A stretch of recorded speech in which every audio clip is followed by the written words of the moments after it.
What is up, Stram? I hope everyone's having a wonderful moon day. Starting off your moon day correctly. Let me finish messaging socials and things.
I hope everyone is doing well. Hope you're having a great start to the moon day. We almost ready. We getting there, guys. Give me a second there. I might need to grab some water. Guys, she gets yourself some water. We got a little talk coming in this mountain. Got a little couple things coming in this mountain.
Goodbye. Wait, we just got here. What? Did I say something wrong? Wait, what'd I do? I didn't say a joke. Oh, you're out? Alright. Oh yeah, you streamed, that's right. Today. Today's definitely Monday. Alright, well, I'll see you later. I may catch a stream. I'm not sure if how it goes. But I'll definitely try. Have a good rest of your stream. Thanks, man. And you too. Nice. Let me get this water, guys. Well, you're in the boat tipped over.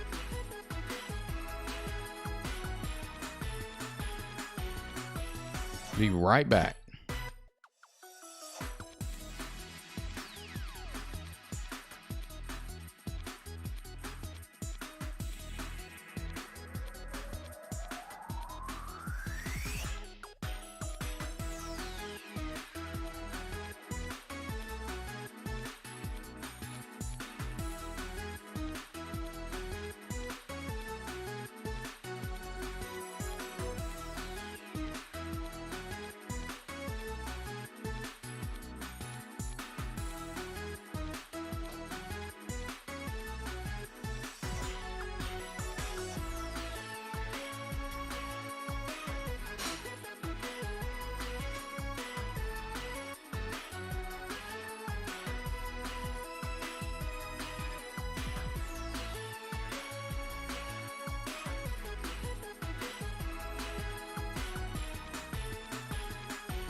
Scram. What is up? Hope everyone's doing swell. We are back. Kind of, sort of. Well, we're here. Let's say that. All right, guys.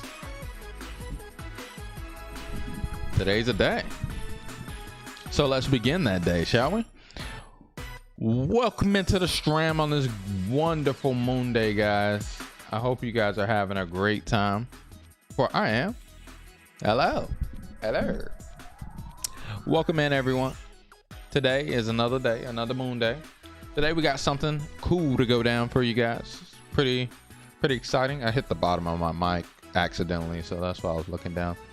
But nonetheless, yes, guys, today, as you guys can see in the title, we're going to be talking about scrubs, things like that, casuals, filthy casuals. I said scrubs. It literally says filthy casual. But anyway, we're going to be talking about filthy casuals and things like that. That's what the plan is for today. Let's talk about that whole plan of attack, shall we? So Kazuya got revealed in Smash Brothers today. And we're going to talk about Kazuya. Let me fix my light while I talk about this. We're going to be talking about Kazuya. And we're going to be looking at Kazuya stuff. Might, you know, do the thing with Kazuya on Stram. He comes out tomorrow, I think.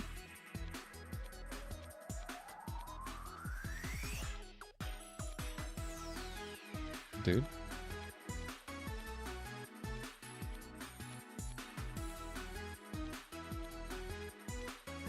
Yeah, he comes out tomorrow. So, Kazuya is an awesome character. Real cool. But I don't really care so much about Tekken. So I'm glad for all these people that are Tekken fans that are excited for the character to come to the game. Me, myself, I'm just like, whatever. But Plan of Attack, we're going to look down on some, or look up at some Kazuya. Not down at some Kazuya, but yeah, we're gonna look at some Kazuya. Ash Bash, welcome to the Stram, girl. How does it? She says I'm casual, so I guess I'm out later. No, that's why you're supposed to be here, to be a casual. We need you as a casual. One second.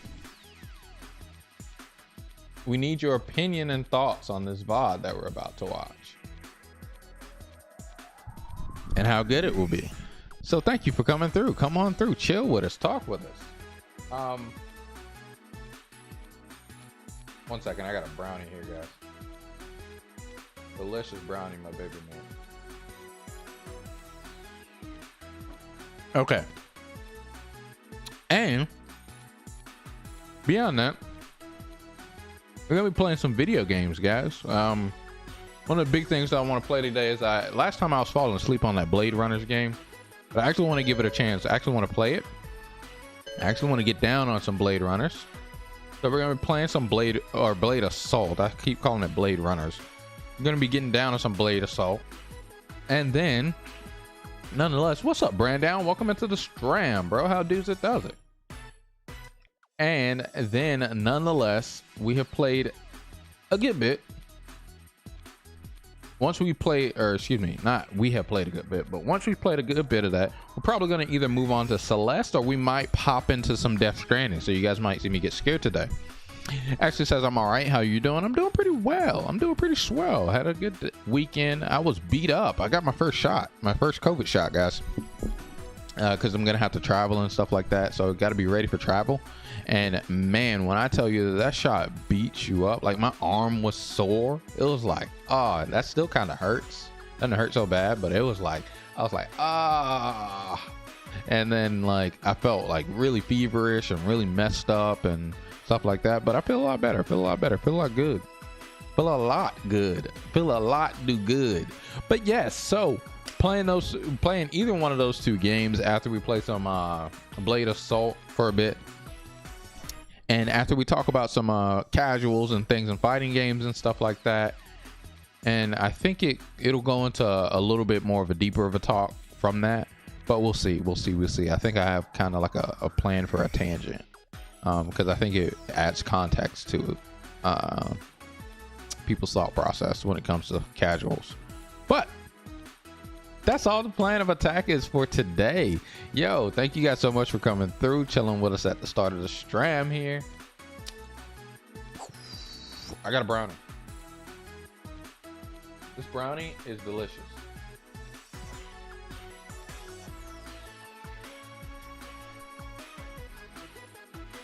Just like all brownies, the middle is delicious. Best part. Best part.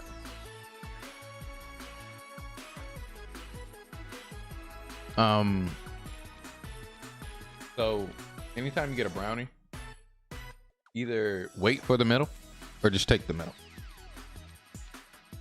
because this is the best part of the brownie. Some people like the edges. Let me know if you're one of those people. But the middle is delicious. So guys, let me pull up this video I'm gonna be talking about today.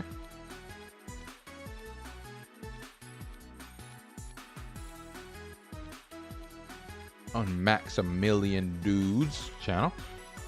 Maximilian Dude is awesome, guys.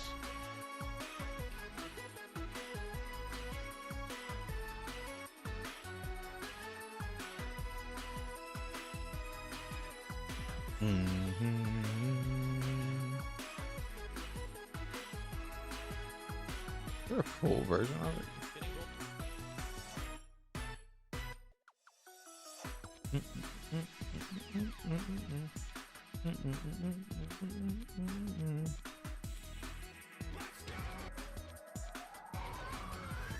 Okay. I found it. So yes, all right guys, let us get on over. Let's turn on some of that awesome. So if you're here in the stream, hey guys, come on. Without a doubt, I appreciate everyone for coming through, showing the love. Hit that like button while you're coming through. While you walk in the door, hit that like button so you don't have to think about it anymore. It's engagement, it helps, it's free, it's awesome for us. And if you haven't already and you're here, hit that subscribe button. We got some great content coming to you guys, and I hope you guys have had a great weekend, and we're about to have some good talks coming through. So hit that subscribe button to help show the channel, the algorithm, the justice. So Maximilian is your most watched streamer. Yo, Maximilian is awesome, yo. And we're about to talk about why today. So let's get over to it. Real talk, real talk, real talk, real talk.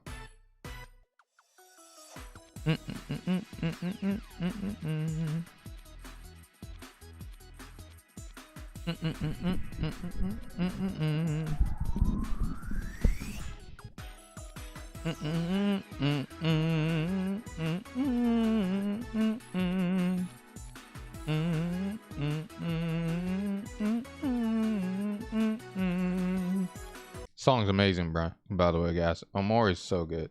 Okay, cool. Let's go.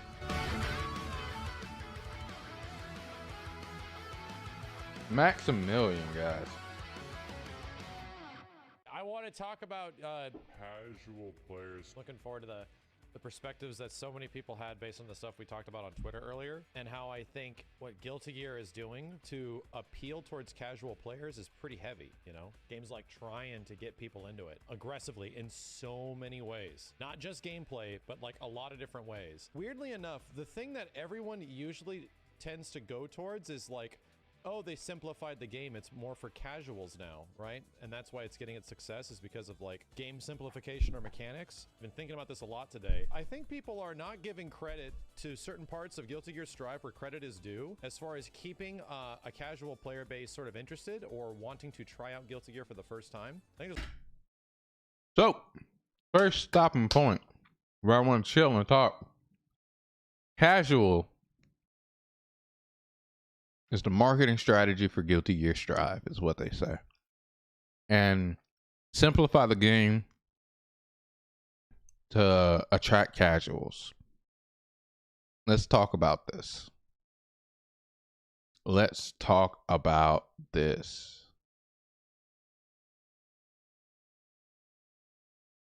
Yeah, we can get rid of this one. Let's talk about this. So, casual, simplify game,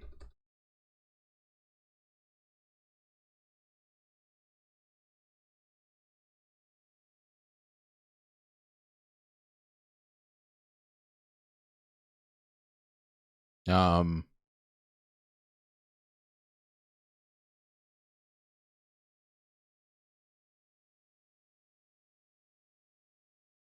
it's made for casuals. Okay.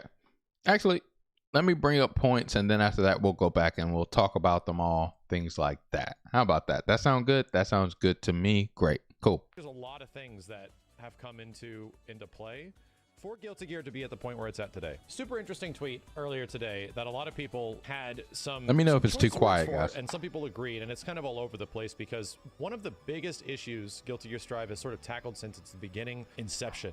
Since like the very start we heard about this game and people played it, was that the game is simplified and people were aggressive and not happy about that. It's the casuals' fault and all that stuff. So that everyone knows where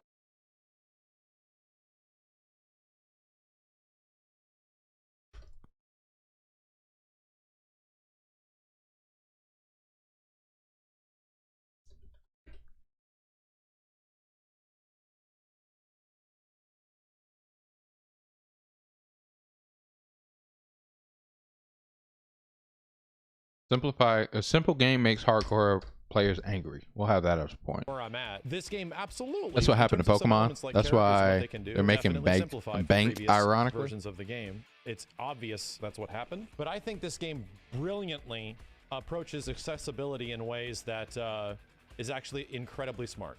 Super smart. In fact, I think in many ways they approach accessibility without removing the high skill ceiling. A lot of people are like, man, casual players are going to be able to roll into this game and beat up high level players. And I'm like, what?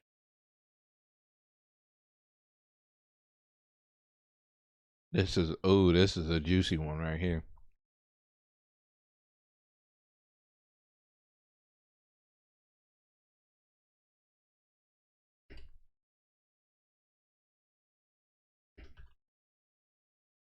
Let's say has an easier time.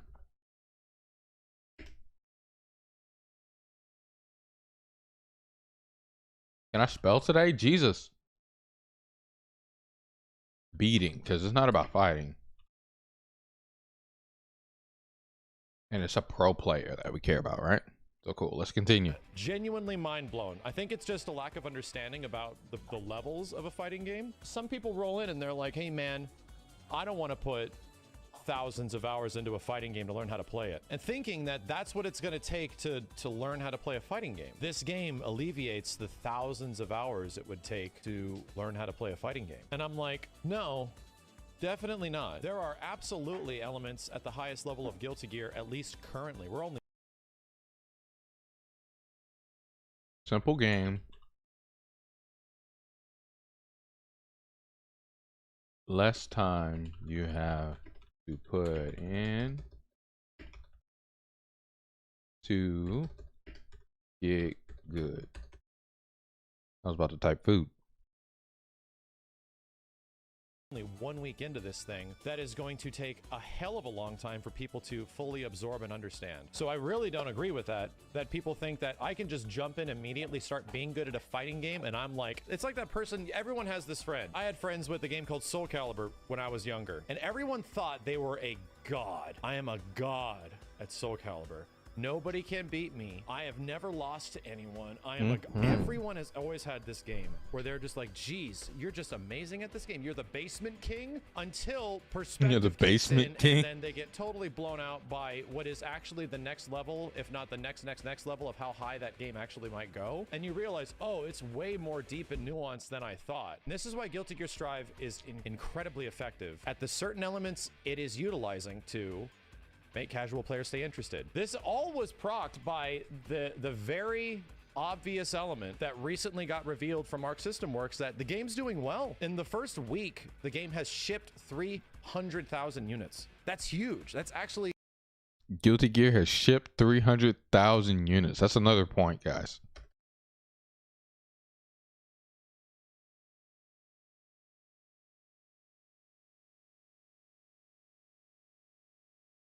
Jesus.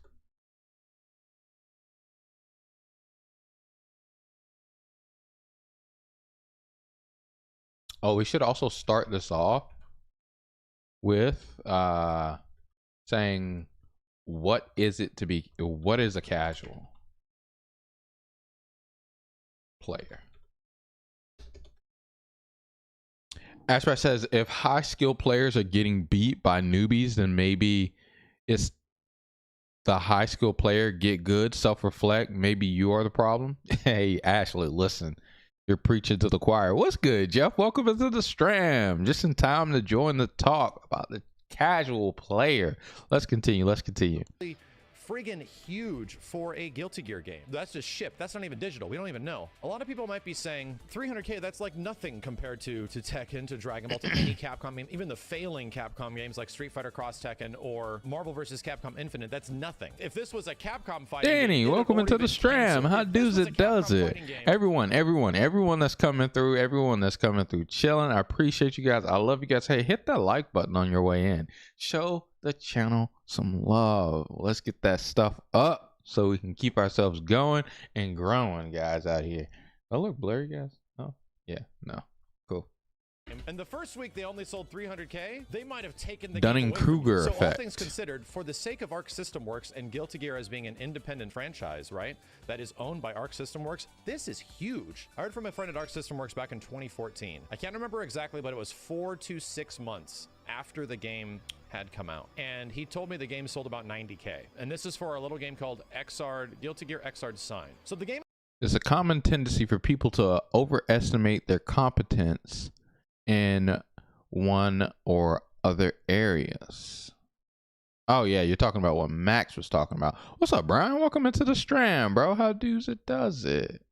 Yeah, I'll grab that in a little bit. Ash Bash. Let's continue. Let's continue. Appealed towards a global / casual audience more than it ever has, and I think it's, in my personal opinion, and we've actually seen the effect of this, it's accomplished this in many different ways. But here's the funny thing. This is where my long-running argument that simplifying the mechanics of a game just for the sake of simplification isn't the thing that brings casuals in. It's not the individual thing. There's a lot more stuff that went into this game getting the audience it's getting right now than just that aspect. However, from the developers themselves, and here's where we have to bring up some articles and stuff, even from the developers themselves, they approach the gameplay of Guilty Gear Strive specifically with a casual mindset. They were designing this game and its characters and its systems with the idea that we want to appeal towards new players, so they want to get more people into the game specifically by taking the things that were present in Guilty Gear and sort of turning it down, right? And tuning it down, which can work well in some ways, but my only argument is that I think Guilty Gear Strive went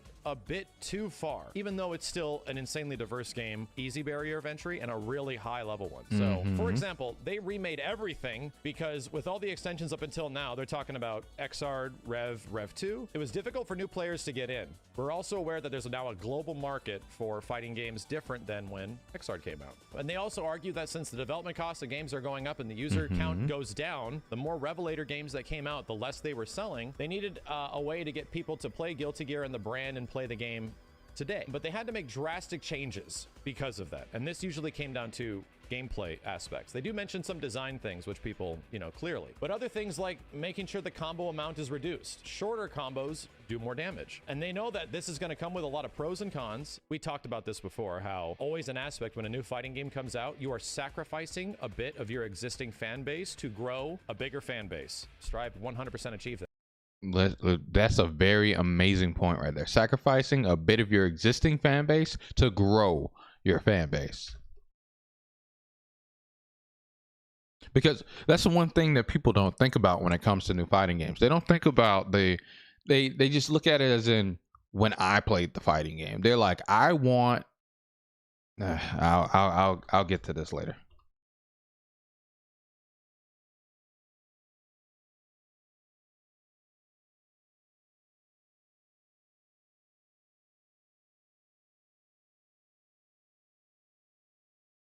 To grow your fan base. All right, cool. Actually happened to me with Pokemon in high school. Got taught the value of being humble, which is why I always tend to down myself or shy away from compliments that it's not the person that's giving me praise. It's trying to not go into my head. I see. Always go into the mindset that no matter how good you think you are, there's always going to be someone that is better than you. That's a bit healthy and unhealthy at the same time, Ashley. You have to get good enough to accept compliments at the same time. Because sure, there's always a ladder to climb still. I understand your point. I was at that aspect. I was at that crossroad one time in my life as well, of where when someone was like, dude, that was amazing, John, I'd be like, shit, yeah, that was nothing. Cool, let's not worry about it. But accepting the compliment and moving forward, and then still rationalizing that just because they complimented you on a good achievement here, it doesn't mean that you're the best. But yeah. I get what you mean, Ashley. I was there. I'm telling you, I was there. But by doing so, they're going to remove common techniques. Everyone can stand on the same starting line. And this is where there's like a genuine disagreement with these design philosophies and how they are represented in fighting games. There's so many other things that went into Guilty Gear Strive to make it appeal towards casuals than this design philosophy. And you feel this design philosophy through all the mechanics, how a lot of the mechanics are tuned down, a lot of the mechanics are, if not removed from previous games, a lot of characters just get less stuff they can do. If we just take away things characters can do, everyone's on an even playing field, and we all know that's not true. Like, we all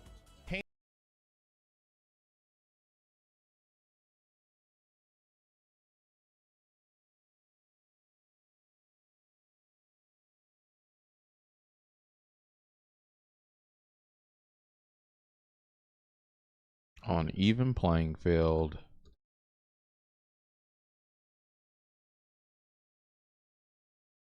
equals more casuals.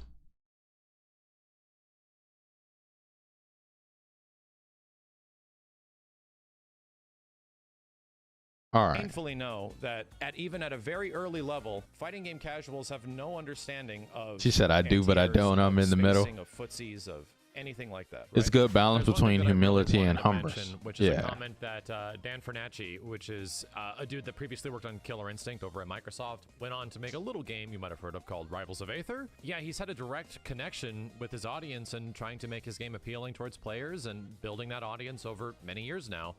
And I don't know if it was the topic of us talking about the fact that developers, many fighting game developers seem to be designing a lot of their games, you know, for that even level to get more people to be on a similar skill level when it comes to new games. But he sort of goes over the futility of that in a few of these tweets, mentioning that after 8 years of working on fighting games, he's accepted the fact that no matter how easy you make your game, professionals will always demolish new players. He learned that you don't need to ask how to make things easier for. And that is an absolutely amazing point. Dan's so good with that point because it's just true. Like I used to say this all the time, but let's put this down and we'll go over it when I start talking about the points. No matter how simple the game is,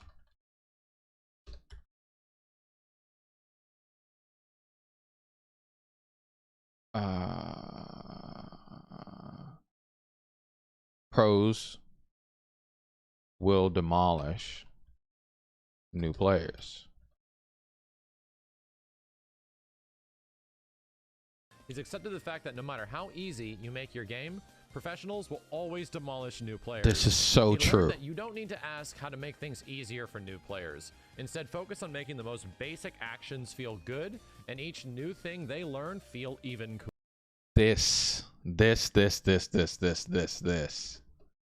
How do you make it feel good for new players? That's the thing. All right, let's continue. And this is the point where I feel Guilty Gear Strive does an absolute fantastic job. It does a much better job about consolidating a lot of its mechanics into more refined aspects and making them fun for new players instead of specifically going for kind of redundant stuff that some previous Guilty Gear games are definitely notorious for. He also mentions that not everyone is going to want to learn how deep your systems are going to go, just like not everyone is going to get past the first level in any single player game.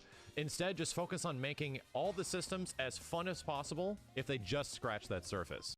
Exactly, right? Make the surface as fun as the last level in the game. I like to say this pretty frequently, and you might have heard it a couple times now. It's okay to simplify things as long as you expand its usability. You can now do even more with it. Here's my gimmick, and here's what I want to boil this down to. I found like 5 things that I think have dramatically affected Guilty Gear Strive, because I really like this game. I think it's a lot of fun, but I really don't like what they did to the characters in the game. What is one of the biggest things that's appealing towards casuals? Number 1 is visuals and characters. One of the most important things for fighting games is visuals. How good does it look? This. The thing that everybody cried about.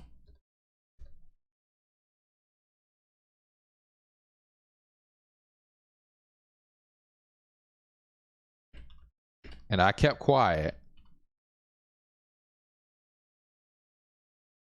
because it looked fine to me, in my opinion. This is important. This is very important, okay?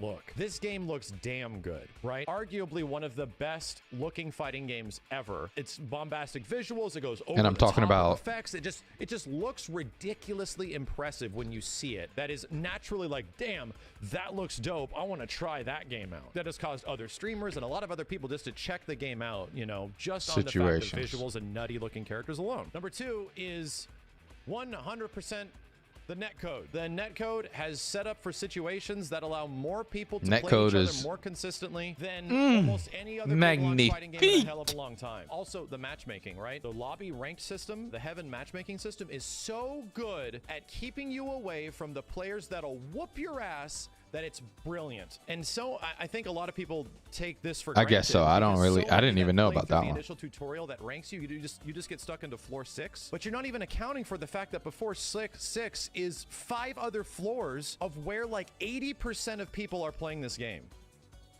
I fired up the list, and it's unfortunate because the list of the amount of players that are actually playing Guilty Gear Strive online actually breaks. It crashes the game. You think that the amount of people that are in there based on streams and stuff like that, that the majority of people are playing this game at floor 8, 9 in heaven, when in fact you're probably at the upper like 3 to 5% of people that are playing this game. There is a shit ton of people playing this below 6, and below 6 is really where casual players are playing it at. That's a huge thing for the game, right? That is absolutely huge that its online matching making and netcode is setting up for something like that. What's another big part that's great for the casual appeal of Guilty Gear Strive? Tutorials. Fantastic tutorial that gives you reasons and ways to try out and see all these different things. I wish it was a bit more fun to do, but it's great that it's there. Tons of systems and mechanics and unique moments that a lot of casual players are just gonna go, whoa, this is just okay. I'm just gonna go jump online and play the game. But at the same time, it does have a healthy amount of single player content, even though its story is not playable. That's a really good thing. It's technically a full package fighting game with a really fun dramatic mode that you can play with like 2 players fighting against a CPU in arcade mode. That's really cool. That's actually super sick. Feels like a full package. Here's a big one. Number 4 thing that has made Guilty Gear appeal to a wider audience. This is outside of gameplay. Again, not enough people talk about this. The influence of Dragon Ball FighterZ on Guilty Gear is substantial. To the point I'm glad he brought this up. Arc Systems works. No pun intended.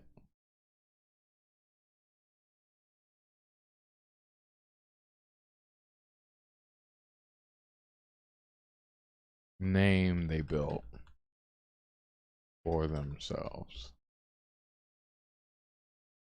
I'm kind of blown away that people don't just realize I'm here because of Dragon Ball. Dragon Ball FighterZ put Arc System Works on the map. Arc System Works was one of the biggest pinnacle fighting game developers in a very long time. They pioneered the graphical style that Dragon Ball FighterZ had many years before. By the way, when Dragon Ball came out, it spiked the sales of Guilty Gear Xrd Rev 2. That Dragon Ball influence doesn't just go between like, oh, good word of mouth that this game was dope, and you know, let's check out one of the future games. I don't know if anybody's actually paid attention, but there's a lot of huge Dragon Ball FighterZ influencers and content creators and YouTubers and streamers. Almost all of the Dragon Ball YouTubers, the people that are kind of specifically doing that, are super looking forward to Strive because they want to know how similar to Dragon Ball it is. They're like, oh man, I don't want to play Dragon Ball FighterZ forever, much less this game is not going to last forever. What's the next big fighting game that I can check out that's going to be dope? It's 100% going to be Guilty Gear Strive. So, of course, the content creation and awareness of Guilty Gear is now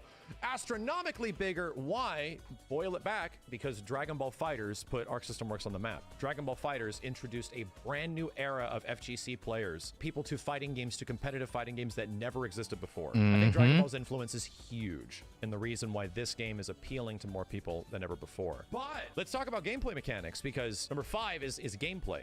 What gameplay elements did Guilty Gear Strive integrate that I think is a good consolidation of not like dramatically simplifying the previous game, but expanding? I'm going to use this term, chat. Fighting games have been doing this forever, and hardcore fans are eventually okay with it because of a really specific reason. Simplified, but expanded. And in the past, we've seen this all the time. I specifically have memories of Marvel vs. Capcom 2 coming out, and in that first month, that was a babies game made for stupid babies. They took away 6 buttons.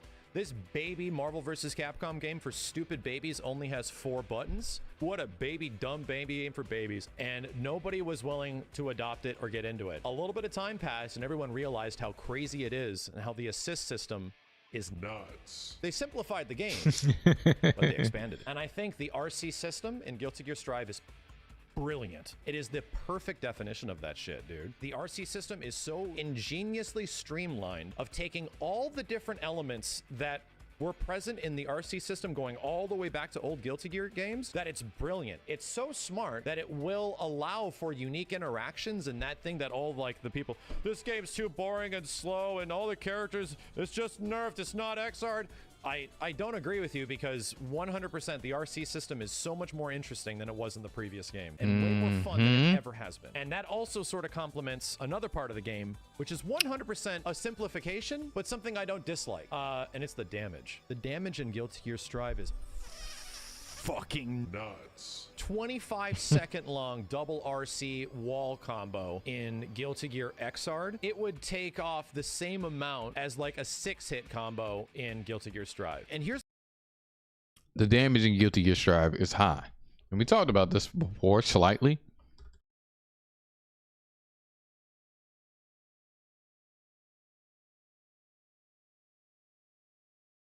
Damage making it easier for new players to be high level players.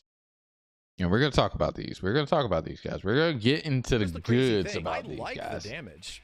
I actually think the damage is a pretty decent way. I love the damage too. Newer players feel like their attacks are doing stuff. I think that's actually a pretty good call, because it still allows players to expand and do the things they want to. However, and now we're going to get into the things that I don't think specifically complement a new player base. The damage is a two-sided coin, or what's the best way? A double-edged sword. In a situation where, oh man, my little combos do so much damage, that comes with a caveat. Everyone right now is only so good at the game, yet you're not seeing where this shit is eventually going to go.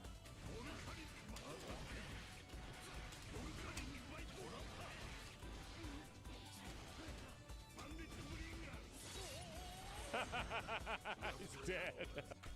So, give the game a little bit of time, and then suddenly you jump online. As a new Guilty Gear player, I waited a week. I guess everyone likes this game.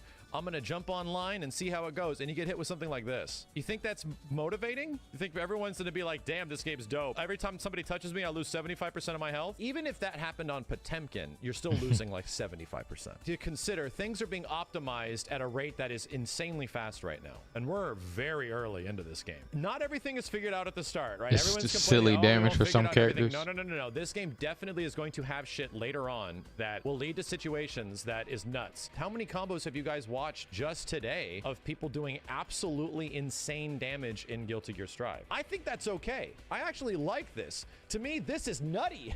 This is my favorite aspect of the game. Do not tone this down. I actively, genuinely like this. Guilty Gear Strive doesn't get enough credit, and possibly one of the most important aspects. And welcome into the stream, bro. How does it does it? Of your same skill level. One of the biggest issues that fighting games has is getting blown out. It sucks. It'll make any player of any fighting game, unless you're insanely determined, just want to stop playing the game altogether. I think the thing that has really absolutely had a huge, profound effect on Guilty Gear is the matchmaking. This is another point. That's the heaven good. system, as well as the netcode. And I think that's what really People has appealed to hate more people over time, especially taking after Ls. it's out. Granted, for the majority of casual players, if you tell them like, hey man, this game's got good netcode, they took out Gatlings, the aerial mobility slower, the game's just generally easier to play than the other ones, you want to check it out. The fuck are you talking about? No. Like, those things alone will not sell a game. All the other things, the great visuals, the incredible characters, the fact that the Dragon Ball FighterZ devs made this, those things are what's going to sell the game. To me, the things that are keeping people in right now is the fact that when you jump online, what a lot of us aren't seeing by playing, by watching streams, by consuming the game, thousands upon thousands upon thousands upon thousands of people are playing at the lower levels of those heaven towers, and they're having a great fucking time because the game is running well online and they're matching up with other people that they actually have a chance against. I'm gonna take a huge fucking leap and say it's not the mechanics that is keeping you in Guilty Gear Strive in this first week the game is out. It's the matchmaking. It's the netcode. Usually the good impression that people has of Guilty Gear Strive is ultimately going to boil down to the netcode. I'm going to jump into a fighting game and I'm going to get my ass whooped. Jeez, man, these games suck. I got to put in hundreds of hours. This is not fun, right? How many times have you heard this, that this is the big fighting games are too hard is the issue. But so infrequently do we get a fighting game that actually allows you to level up and play the game with other people that are maybe around the same skill level as you, and begin that process of getting better. And then it becomes invisible. You're just like, I'm just having fun and I'm experiencing fighting games in their prime. Anytime someone's like, this game plays so much better, it's usually coming from an online experience where they might be in like a lower rank and they're having a great time because they're not going up against somebody that is doing like 75% damage combos or some shit. Guilty Gear Strive deserves a lot of credit in the fact that it is introducing people to these gameplay systems and having them fight each other in ways that is preventing smurfing, is allowing them to learn with other players at the same time. The netcode and the matchmaking is what's doing that shit. But the idea that it was the mechanics that did it, most of the time, like, that's not the stuff that gets people into it. It's a lot of other things. It's a lot of other elements between visuals, matchmaking, fun factor, high quality single player content.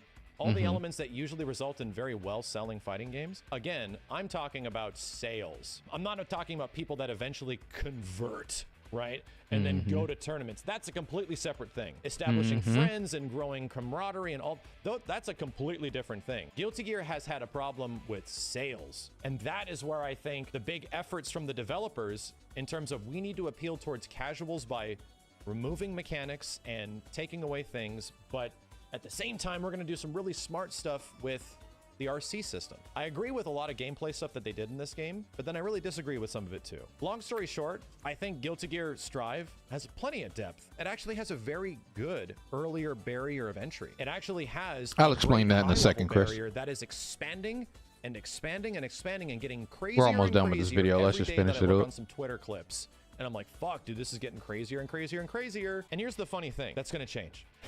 100%. All this stuff is going to change eventually. All these elements that are sort of in the game right now are going to be different over time. They're also going to give characters more combo opportunities in the future. In fact, they say it in another interview that early on, they don't want characters to have a ton of like combos. Guilty Gear games usually age like fine wine. The later versions are usually so much better than the launch versions of the game. And the game is going to evolve to eventually have all these things that for some reason it was designed not to have at the start. And that's what's really weird to me, is that why wouldn't we just let characters do all this interesting stuff at the start? So what is the thing that's the most appealing about it towards casuals, especially when you play it online? Oh, it's the fact that everyone's playing it at an early level and you're playing it with people that are of your skill level right now. My hot take is that you have people to play with. You're engaging in fighting games in the most addictive, most appealing aspect that fighting games are, which is fighting friends and fighting people of similar skill level. Maximilian, boys, he's great. He's awesome. Check out his channel, sub to his channel, blah blah blah. Maximilian is awesome. Well, I don't mean to say blah blah blah, like don't, yeah, like it's whatever. But Maximilian, dude, is awesome. Sub to his channel for real, for real. Check him out. Awesome fighting game stuff. Let's pull up some Lofi Girl. Let's begin to talk, shall we? So, guys, let's answer Chris's question here. Chris says, so ranked matches didn't already assort people by tiers? I don't understand what's so new and great about this netcode. So to give you a thought process or an idea of how ranked systems essentially worked before or work in other games, Chris, essentially you fought people and you go up higher in rank. Thus, you always are facing better people. In this game, in Guilty Gear, how it works is you ascend the floors. And as you can see the little tower over there in the thumbnail, you ascend these floors. And on these floors are a bunch of players of the same skill level. It's almost like think like that Hunter x Hunter tower, to where they fought people on the floors of the tower. It's almost similar to that. And you ascend and get knocked down floors, but it's a bunch of people on each floor. Like, sure, there are a bunch of people in each rank and things like that, but usually going up in rank, getting points to go up in rank, is a lot easier than going up to the next floor in this game. So on and so forth. Yeah, I'd have to actually explain the deepness of the floors when I don't really know how to say it.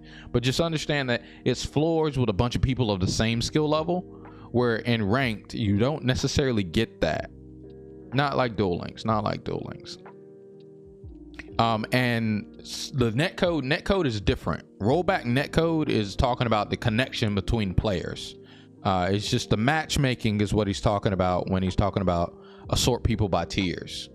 Matchmaking, and the netcode is rollback netcode, which is amazing, absolutely amazing. So guys, yes, Maximilian, awesome content creator. Check out Maximilian. Subscribe to his channel. He has 1 million subs. He talks a bunch of good stuff, and he does a bunch of good stuff on his channel. So what I'm about to talk about here are all these points we just talked just typed up. Yay! So let's start off with talking about the big elephant in the room. What is a casual player? What do you guys think it is down there in the chat? So type it up. Type up what you think a casual player is in the chat. I'm going to say what I think a casual player is. A casual player to me is someone who does not compete in this game with the necessity to win money, or with the winning of money. Anybody that doesn't win money in the game, I think, is a casual player. So you could be a great player, you could be a top player, in fact, but you could be casual. And I wholeheartedly try to stand by that. I think people define it a bit more loosely than I do, but I wholeheartedly believe if you are not making money off of the game, or at a point of where you can, even if you can, if you're not making money off the game, I do not see you as a casual player. Chris says, I know Overwatch has placement masters before you're ranked to ensure you get put near your skill level. It's similar to Overwatch. So like you do like some fighting, some sample matches, and then after that you're placed on a floor, and then from there you go. But again, I'll have to explain it in depth once I get the words for it. I don't really have the exact words for it right now, but just understand that it's just a bunch of people of the same skill level on the same floor. So yes, so I define that as a casual player, someone who's not making money off of this fighting game or off of the game. Simplify game equals casual. So a lot of people begin to say, and especially in fighting games, you hear it a lot, when you take away something from a fighting game, when you're taking away things from a fighting game, they say that it's, oh, they're appealing to the casual player. Oh, they're making the game for the casual player. Oh, they're making the game more simple for all of the casual players. Blah, blah, blah, blah, blah, blah, blah, blah, blah, blah. Hey, Patrice, welcome into the stream. How does it does it? She says casual player for fun, not for the fame. Yeah, I mean, yeah, you're spot on. You're for the fun. You're not for the fame. So, in general, they say he's simplifying the game for the casual player. They're trying to appeal to the casuals. They're trying to appeal to the weaker players so they can beat the top player, so they can compete with the top player in these games. And I would disagree in a lot of cases. Not to say that they are not at all, but the reason why I would disagree is because their goal is not only that. So, for instance, we can go back through fighting games of time and see to where they've simplified the game, but in general it's because what was done before was too complex and they wanted to make it easier for even the top players. It's not for the casual player. For instance, one of the common things that we know of in fighting games is called a Shoryuken motion. The motion of forward down to down forward equals Shoryuken, the dragon punch. In Street Fighter 4 they implemented a change to where you have a shortcut for dragon punch motion to do down forward, down forward. Now, a lot of people at casual base or at base face value will look at that and say, yeah, that's for the casual, so they could shortcut do DP. They could just down forward, down forward. No, I'm gonna tell you right now that shortcut was not in general for you to down forward to DP people. The down forward shortcut, funny enough, was used more so in footsie situations for you to be able to DP people. And I say this with an earnest. One of the biggest things that came up during Street Fighter 4, one of the hugest things that you can look up to this day, Daigo Umehara, one of the greatest players of Street Fighter history. He became known as the guy that does what's known as the Ume Shoryu. And what the Ume Shoryu is, for those that don't know, is essentially Daigo was Shoryuken you out of anything. And Shoryuken, if you know, it really does Shoryuken to the skies. If that move is blocked, you will die. You will get exploderated. But Daigo would Shoryuken you, and he would hit you. And you would be walking forward, standing on the ground, and he would Shoryu you, and you would get hit. And they called it the Ume Shoryu. No player did this like Daigo did. But he would do it from walking back and walking forward, walking back and walking forward. And in games, if you are walking back to do a Shoryuken, nearly impossible. I'm gonna tell you right now. As a person who plays on Fight Stick, you're not doing a Shoryuken from walking backwards. Before hitbox became a thing, it's not happening. You're gonna walk back and then you're gonna type in Shoryuken and you're gonna get exploderated. This input for down forward made it possible, made it a thing that was very practical on Fight Stick. And guess what Daigo Umehara did? He used the Ume Shoryu to his advantage. So this is for a top player skill. Nowhere was it used in casual, really.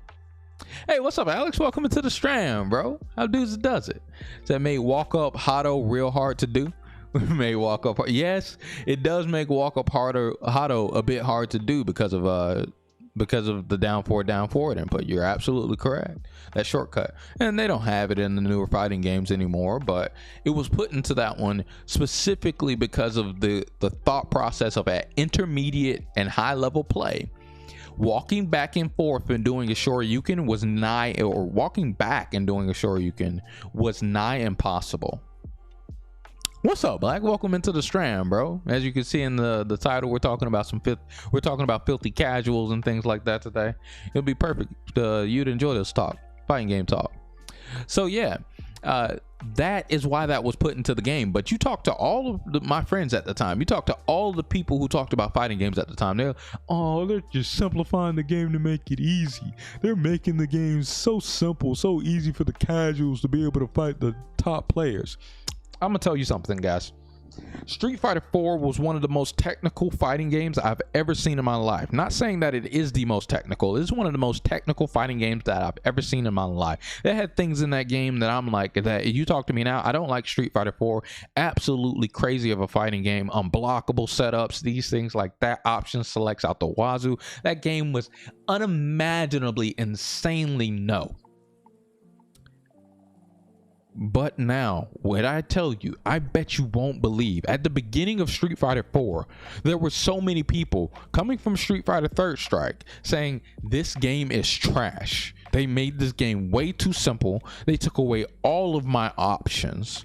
This game is terrible. I'm going to forever play Street Fighter Third Strike, and I'm never going to play Street Fighter 4. They took away all of my option selects. This game is ass. And now, 2021, I look back at them. Excuse me? Now, did you play Street Fighter 4? Did you turn on the game before you opened your mouth? But like, it's not to say to not have an opinion before you play the game.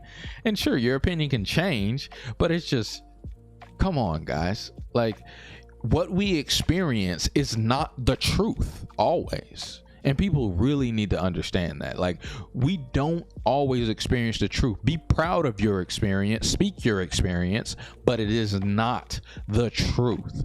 Do a bit more research, please. Listen to other people, please. And if you don't want to, really just don't do what you don't want to do. But at the end of the day, come on. Street Fighter 4 is one of the most technical fighting games, and it was a fighting game boom. All of the new players came in on Street Fighter 4. So many new players jumped into the FGC to play Street Fighter 4. All of this craziness happened for Street Fighter 4 for multiple reasons that we're going to come back to and talk about when it comes here to Guilty Gear Strive as well. But bear with me just a little bit longer as we talk about this point and finish up this point. All of this came together for Street Fighter 4 for people to be at the very beginning crying, "Wow, they made this game for new players, boo-hoo." But nowhere at the end of Street Fighter 4 would you told me that game was for new players. Nowhere near would you have told me that that game was for new players at all at the end of Street Fighter 4. Patrice says, this is why I don't play fighting games. They're too complex for you. I'm about to help you understand why they're not complex today, Patrice. You came in for the perfect episode. So what about them cheat charges? Oh, cheat charges are really, really good. Black, you still had to charge a little bit, you know what I mean? Wynn says, I won't play a game if it's too hard to do anything. I'm not dedicating my life for a game. Exactly, Wynn. So yes, we're going to get to that point as well, right? Said, bro, Third Strike folks killed me. Yes, Black. Oh my gosh. Chris says, it feels bad to have your entire advantage deleted from game and hours of practice, not because of simplification being pushed. Kind of like wave dashing not being present in Brawl. This is good, Mac. Welcome into the stream, bro. How does it? We're talking about fighting games today, bro. We're talking about casuals, filthy casuals. You know what I'm saying? Black said, Street Fighter 4 grew the FGC. Yes, it started the spark. It's literally the reason why we're here to where we are to this day. So Chris, I'll talk about that point in just a second. We'll get to that as well. So let's go ahead. Guilty Gear Strive is made for casuals. That literally, we can just go back to the point of what I just talked about when it came to Street Fighter 4. That kind of just doubled over onto this point. Guilty Gear Strive is not made for casuals. Street Fighter 4 was not made for casuals. We are just 2 weeks, 3 weeks into the game. We really don't know. We have no clue of how deep this game is, and no way, shape, or form is it made for casuals.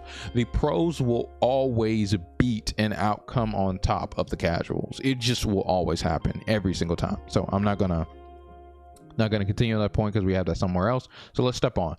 Simple game makes hardcore players angry. And this is just true. When you simplify the game, when you change the game, so this will go to Chris's point right here. When you change the game, it makes hardcore players angry. And I'm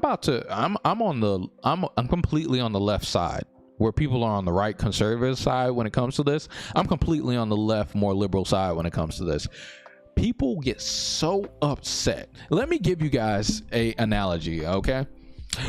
let me give you guys something that you guys do, that, or not you guys as in specifically you guys, but a lot of people in this world do when it comes to games. Okay, I'm gonna give you guys an example and you guys tell me how you feel about my example after that. Okay, let's start.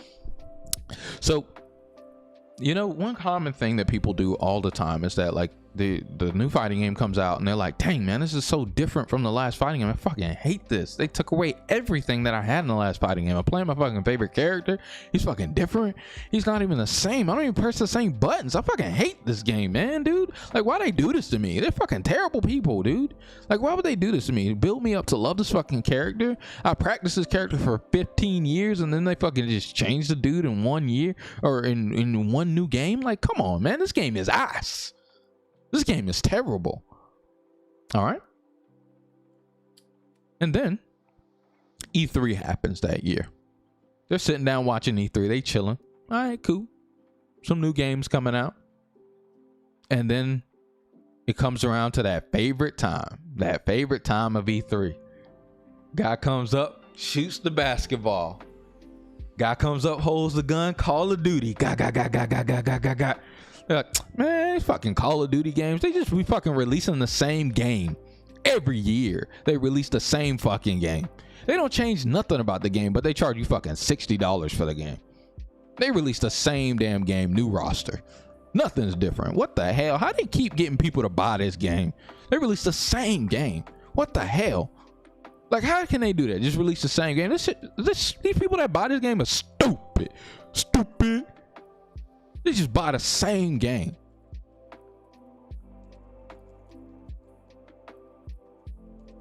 So, out of our dream world now, back to reality and away from our dream world now, guys. Do you see what I'm? Do you guys get my point? Do you guys understand where I'm coming from there? Literally, they would sit and complain about their character not being the same as the previous game they just paid $60 for. They'll complain about it not being the same. And then the game that releases the same game every year, they complain about it and call it crazy and call people that buy the game with the same character in it shooting the gun stupid. But fighting games do different. They give you a whole new game and they're like, dang, I hate it. They're stupid for changing my character.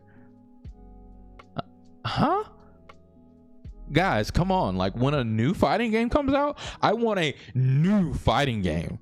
I don't want Street Fighter 5 to be Street Fighter 4 2.0. Like, huh? Guilty Gear Strive? I wanted it to be Guilty Gear Strive, not Guilty Gear XR 2.0. Like, what? Why do people want this? Why do people, like, and it's crazy to me because those same, that will be the same person complaining about NBA, complaining about 2K, complaining about NFL, the whatever the Madden games are, complaining about the big league games, complaining about Call of Duty, complaining about Gears of War, complaining about Halo. These games the same games. Fighting game comes out different. They ruined my character. He's so different. I just wanted the same character. They stupid. Come on, guys. Are y'all crazy, dude? Like, what the hell? Like, sure, I'm okay with you being upset that your character's not the same, or that your character's not as enjoyable. You miss these things, but it's your character, bro. Like, play your dude, or maybe it's not your time for that dude no more. Drop him and move on to the next character.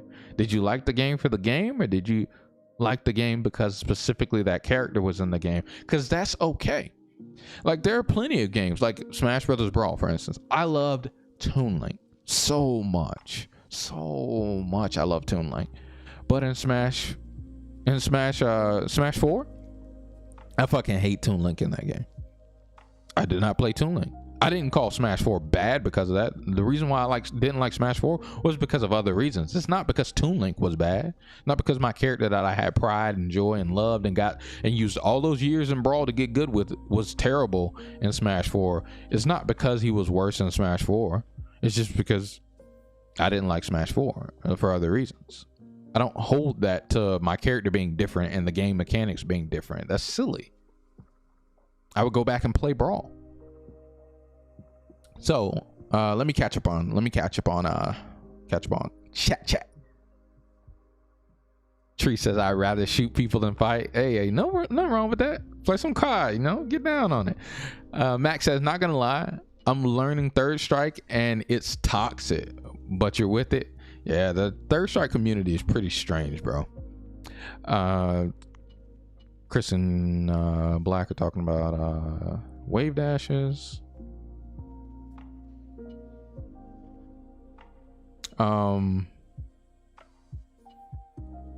Patrice says maps on COD bring people back. I think the game that is the same from the game before is stupid. No challenge in the game if they don't change things. Yeah, I think things should definitely be changed at a point. And like it's like silly like to just dog on these games that re-release the same thing when a lot of people just want the same thing. I was mad at how different Chip and Leo were. After playing a while, I was like, that's fine, I can vibe with this. Yeah, like Black even mentioned it to me about how he's like, dang man, I don't like how these characters feel so different. The game feels so different. And then I kept telling him, I'm like, dude, the game's a different game, bro. Don't play the game because you want to play Guilty Gear Xrd. You just go play Guilty Gear Xrd. Like, you're playing a new game. You're playing a different game, bro.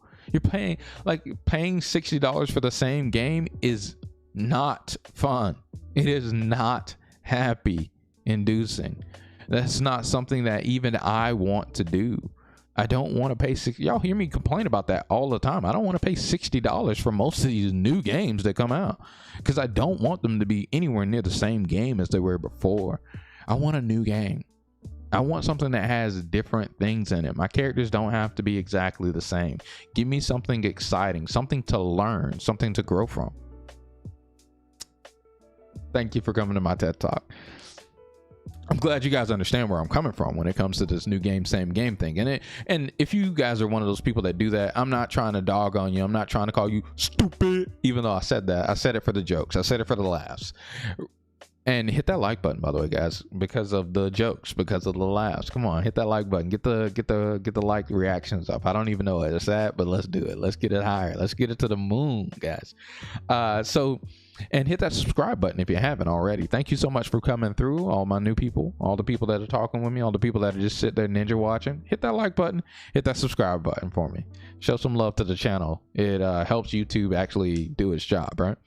So yeah, it's not the dog on those people that actually feel that way. It's just to help shine light on some of the things in life that maybe we think silly on that we should change in our life, because in general that's literally a terrible inconsistency. And I say it time and time again, we're all hypocrites, but just because we do hypocritical things doesn't mean that we should just let it slide. We need to hold some accountability to the hypocritical things that we do, because we don't want to be a hypocrite in everything we do in life. But sometimes we are hypocritical, and that's one of the things of where we could be hypocritical. You could be complaining about Guilty Gear, and you could be complaining about games being different, but also complaining about games being the same. Which then, at what point what do you want? You just want to not play video games. So he called y'all stupid. Cancel him. Oh, too late. All right.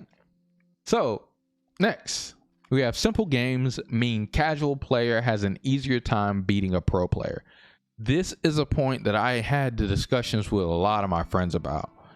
No matter how much you simplify a game, the skill ceiling does not change in retrospective competitive top player. The only thing you can do truly to make the casual player, the lower tier player, win more often is introduce luck. I want to say that again. The top player will not lose to a lower level player unless you introduce luck. The reason why I can say this with such confidence and such, yeah, this is true, is because look at what card games do. Card games would not exist if they did not have luck in them. That is why you see so many different players topping and doing things so well, but the top player still triumphs even over the luck you can see in card games as well. But card games have luck for a reason. It's a quote from the Magic the Gathering, the creator of Magic the Gathering. He talks about, like, he has a whole entire article where he talks about luck and why it's important to be in card games. Card games is one of the biggest games to have a casual base, and has circuits for multiple different card games around the world. Magic the Gathering being number one, and then there's Yu-Gi-Oh right behind it, and then probably Pokemon still, and then Cardfight Vanguard, and so on and so forth. Maybe there's someone before Cardfight, and then it's number 5. I don't know. I don't keep up too much with it, but I can say with confidence, I'm pretty sure. Brian can fact check me. He's in the chat right now, but I'm pretty positive Magic the Gathering is still number 1. It has world circuits to this day. And Magic the Gathering has luck in it. And there's not always the same players topping. A lot of times the same player will win in things like that, these events. But topping, you see so many different people because luck is a huge factor within card games. And luck, the introduction of luck, is what can make a lesser player win. Chance is what does it. Fighting games do not have chance. So this statement of simple games mean casual player has an easier time beating a pro are just false. And you'll see another point that we have down here that just talks even more about it being just untrue. Let me catch up on chat. Chris says, I think the reason fighting games get hate for changing is because it profits from the uniqueness of characters you use, while FPS first-person shooters profits from everyone essentially playing and experiencing. I agree kind of sort of with that, but I don't want to go completely hardcore with that, Chris, because think about the most popular first-person shooters nowadays. Apex Legends, your characters are different. If you feel me, you feel what I feel by just saying that. Apex Legends is probably the most popular first-person shooter right now, I think. It's like, I think it's beating Fortnite by an absurd margin. I think it's literally won the FPS battle royale era, and Call of Duty's behind it. It's still there, but Apex Legends is. And what do they have? Different heroes. Overwatch, different heroes. Things like that. So, but I get what you mean in base retrospect, though.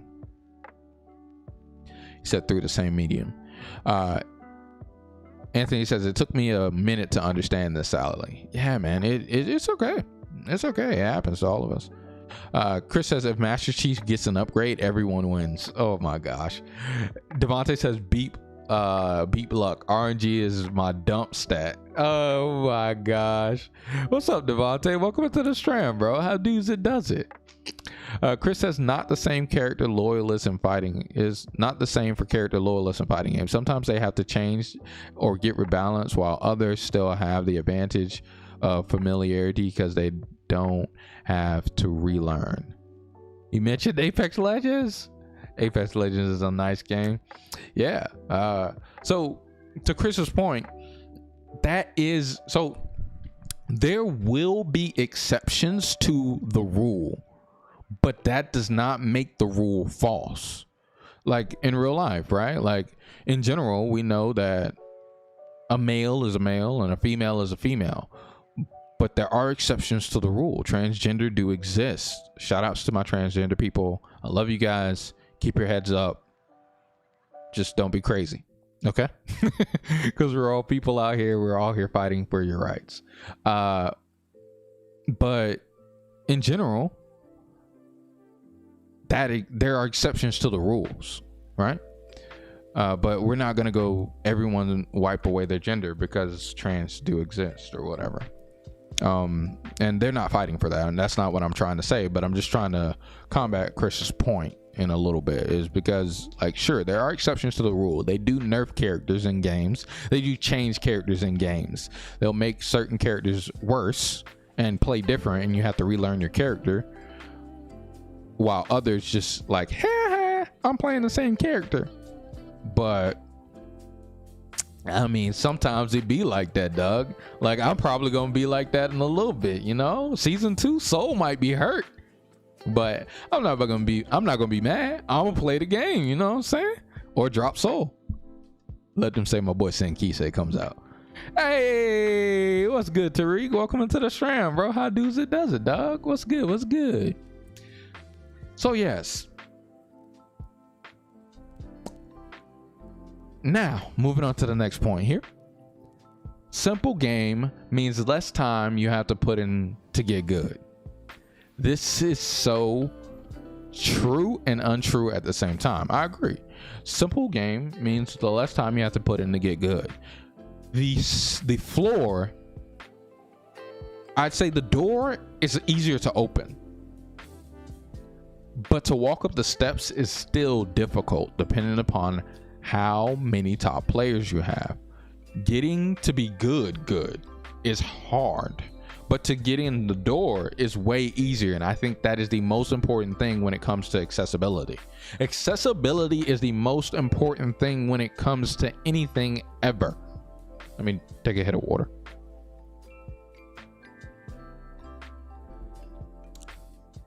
You have to have good accessibility in your game. You don't want your game to be stupid technical, stupid hard, or even to seem daunting at first. Because if it's daunting and it feels like you have to do so much, people are like, nah, I'll just watch it on Twitch. Especially nowadays, they're like, I'll watch a Twitch streamer play it. But me? No. That's too much. So, true and not true. Said surviving. How about you? I'm doing good, bro. Trying to put on this show for you guys, you know, talk a little bit about filthy casuals and fighting games, and, you know, defend and hit the left field of things, hit the left side and combat the right a little bit, you know. And now we have a next point, right? GG Guilty Gear Strive has shipped over 300,000 units. Why? This is where I told you guys I would bring in a little side point. One of the most important things when it comes to these games is targeting and marketing. Marketing is so important about multiple things in life, and marketing strategy, I can understand how it's difficult to understand from the outside. Marketing strategy is a bit different from a lot of things that we do in life. It's like actually just completely strange and unorthodox what people have to think about when it comes to a marketing strategy. Y'all didn't see that, but I'm excited.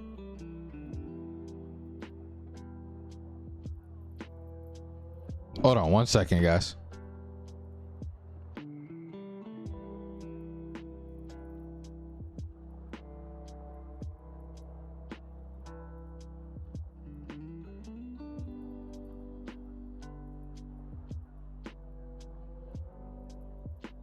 Guys, all right. let's continue. I'm super happy. I just got my package that I wanted. So marketing is so important when it comes to anything in the world. And you would question marketing, like, and if you thought about marketing and in marketing true sense, unless you really just understand marketing, you would actually kind of just question, like, why the fuck would they do that? Hence the simplifying of fighting games. Why the hell would they do that? It goes back to what Win even said in the chat earlier. Me, as a player that is willing to do things deep in fighting games, I'm willing to go the distance, like Hercules, you know? I will go most anywhere. So I'm willing to do it. But every time I'm sitting here, I'm like, dude, I don't want to do all this, bro. Like, can I just hit you like 4 times and it be done? I don't want to hit you with a full-fledged combo. Like, can I please just tap you a couple times and it be done? Like, and think about how the dads feel. When they were teenagers, they played fighting games and they did all the stuff. But dad don't have that much time for fighting games no more. and you want to do a 6-hit combo and just be done. You know, you want to sit down, queue up for one match play and hit a couple 6-hit combos and be finished. But in a fighting game to where you take maybe 40 minutes for a set, you can't do that. And you'd be surprised when we start reviewing matches on this channel. You're going to understand that grand final sets and things like that take a long time, and it's literally them playing at most, guys, I will tell you, they're playing a fighting game of, let's see, a best of 3, 6, 9. At most, they'll play 10 games. And if you think, looking at the clock, 99 seconds on the clock, right? That's 1 minute and 39 seconds per round, right? 1 minute and 39 seconds per round. If everyone won one of their rounds, or the most rounds that they can win one each round. So we have 1 minute and 30. Let's calculate this together, right? We got 1 minute and 39 times 2. That's 2 minutes and 78 seconds per game if everybody won. Well, excuse me. Then plus 139 more.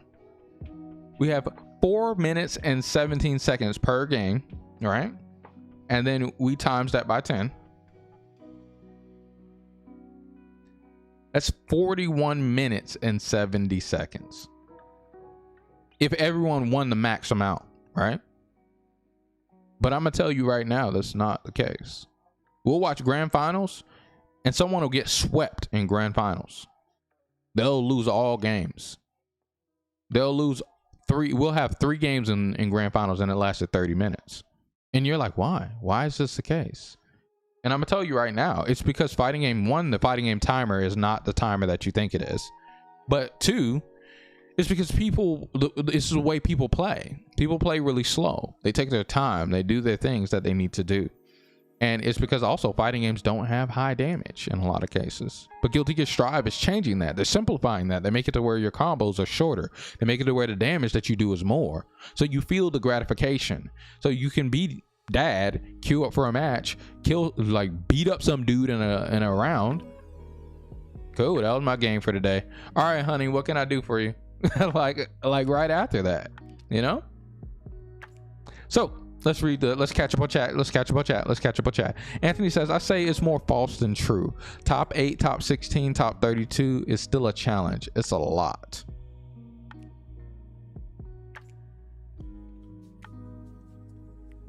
Which point was I talking about to that? I'm sorry, Black. Max says, perfect example, Jin from Tekken. After Tekken 4, they switched his style from Mishima style to karate. I still wax niggas. Fighting games is in my DNA. Yes, exactly. You play the game for what you want to play it for. The changing of the character across games should not affect you. You want a new game. Do you appreciate that character for what they were? Sure. But you're in a new game now, guys. Come on, let's play a new game. Anthony says it's stressful and it takes a lot of your time. As a person being in all 3 spectrums, top 8, top 16, top 32, you had notebooks for games. Some characters took 4 pages for you to complete studying them. Thank you, everything Samsung Notes. Oh my gosh, yeah. When you put in that work, when it comes to actually learning about characters, learning the matchups for characters, sometimes some people learn by writing stuff down, and that's where it just goes back to caveat to where I say, hey, make sure you understand how you learn and learn it.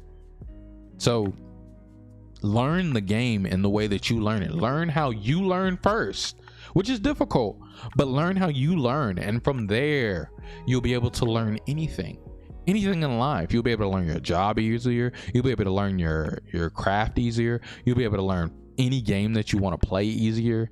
Learn how you learn, and understand muscle memory is insanely important in a lot of things that you do that deal with physical labor.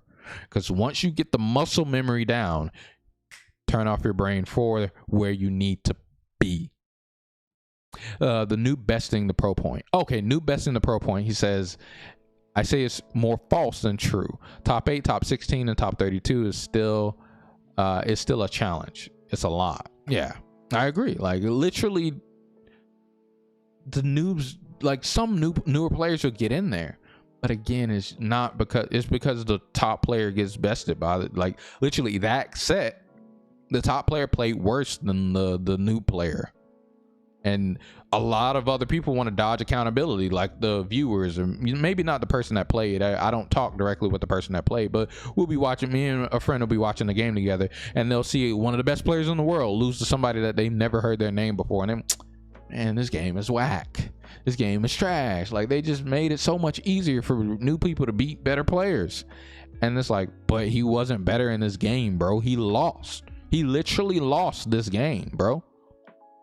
Like he literally played worse this game. It's his fault. He messed up.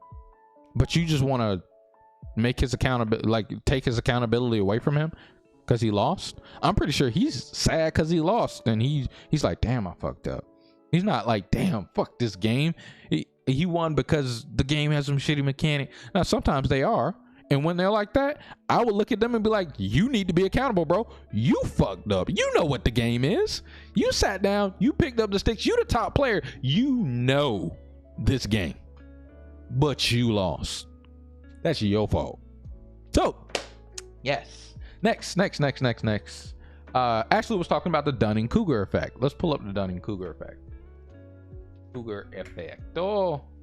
The Dunning-Kruger effect, as Ashley said earlier, Dunning-Kruger effect is a hypothetical cognitive bias stating that people with low ability at a task overestimate their ability. I personally 100% believe the Dunning-Kruger effect is the thing in everything in life. People think because they're the biggest kid in the backyard, in fact, they could be the smallest kid, but they overestimate themselves. They have a cognitive bias stating that with their low ability, they overestimate the task. They overestimate their ability. And they're like, yeah, I'm the best, dude. I'm the best worker at this job. And really, you look at them and you're like, first off, no. Second off, does it even matter, bro? We just giving coffee to people. Does it matter, bro? We're just flipping burgers, dog. I'm the best sorter in the card shop. Does it matter, bro? And no, you're not. Like it, Dunning-Kruger effect, I think actually is just it's a hypothetical, but I think it actually just exists in a social state. So, moving on. And actually, yes.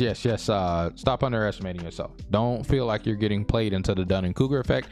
Dunning-Kruger effect is overestimation of oneself, not to appreciate the compliments that come to you. It's healthy to appreciate the compliments. The one thing, really quick tangent, okay? Guys, everyone try to do some research on the function of yes and. Because it will help you in your everyday life. I promise to you so much. Because to yes and things help me so much. It is something that comedians do. It is literally a comedian tactic. And it won't make you fake. I'm not saying to make you fake. It'll make you more genuine. It'll make you more good at conversation. It'll make you more good at getting people to stop badgering you. And even yes and is so good. And that's not to say to be submissive and drop to everything. Yes and is literally just the concept of like, especially to get bullied, right? You won't be bullied if you yes and people. So for instance, someone comes up to me, they're like, hey, yo, John, you a piece of shit, man.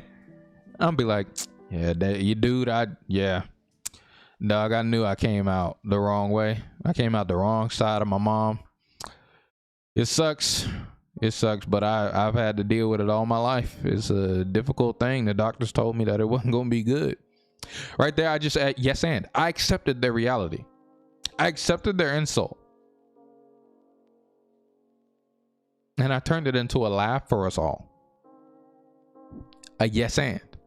You can do that in so many aspects of life. And even the simplest aspect of someone saying, Yo, that was amazing, dog. You was good. Yo, you're fucking good, yo. And you're like, yeah, you know, I did that little thing, you know what I'm saying? All right, I got a couple of little things on the back, you know. I'll be busting a little again. We trying to toss a little dollars, you know what I'm saying? I can hold those combos a little bit, you know what I'm saying? Just a little bit. Oh, you did right there. What you just did is you hit a yes and. You didn't say that you're the best person in the world at these combos. You're the best person in the world at doing these things, but you took their compliment, and you know yeah, I did a little thing. You know what I'm saying? You know what I'm saying? You know, yes and. Learn to yes and, guys. It'll help you so much in life. It'll get you very, very far. So tangent aside. So catch up on chat. Damn, how do you lose to him? This game's free. Yes, that's the comment. That's exactly the comment, Anthony. That's exactly what they say.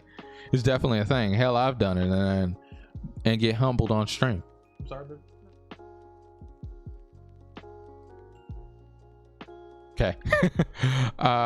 Appreciate your compliments, Ash. We love you. Exactly, Ash. Like, take your compliments, yes and them, and keep it moving. It's the compliments, even if someone is saying you're the best, like we talk about, you're like the best rivals player in our group right now. John rocking forth, he's the number one, and you're definitely the number two rivals player. And we don't say that to bring you down or to lift you up artificially in any way, shape, or form. We're telling the truth. Like, you're damn good at rivals.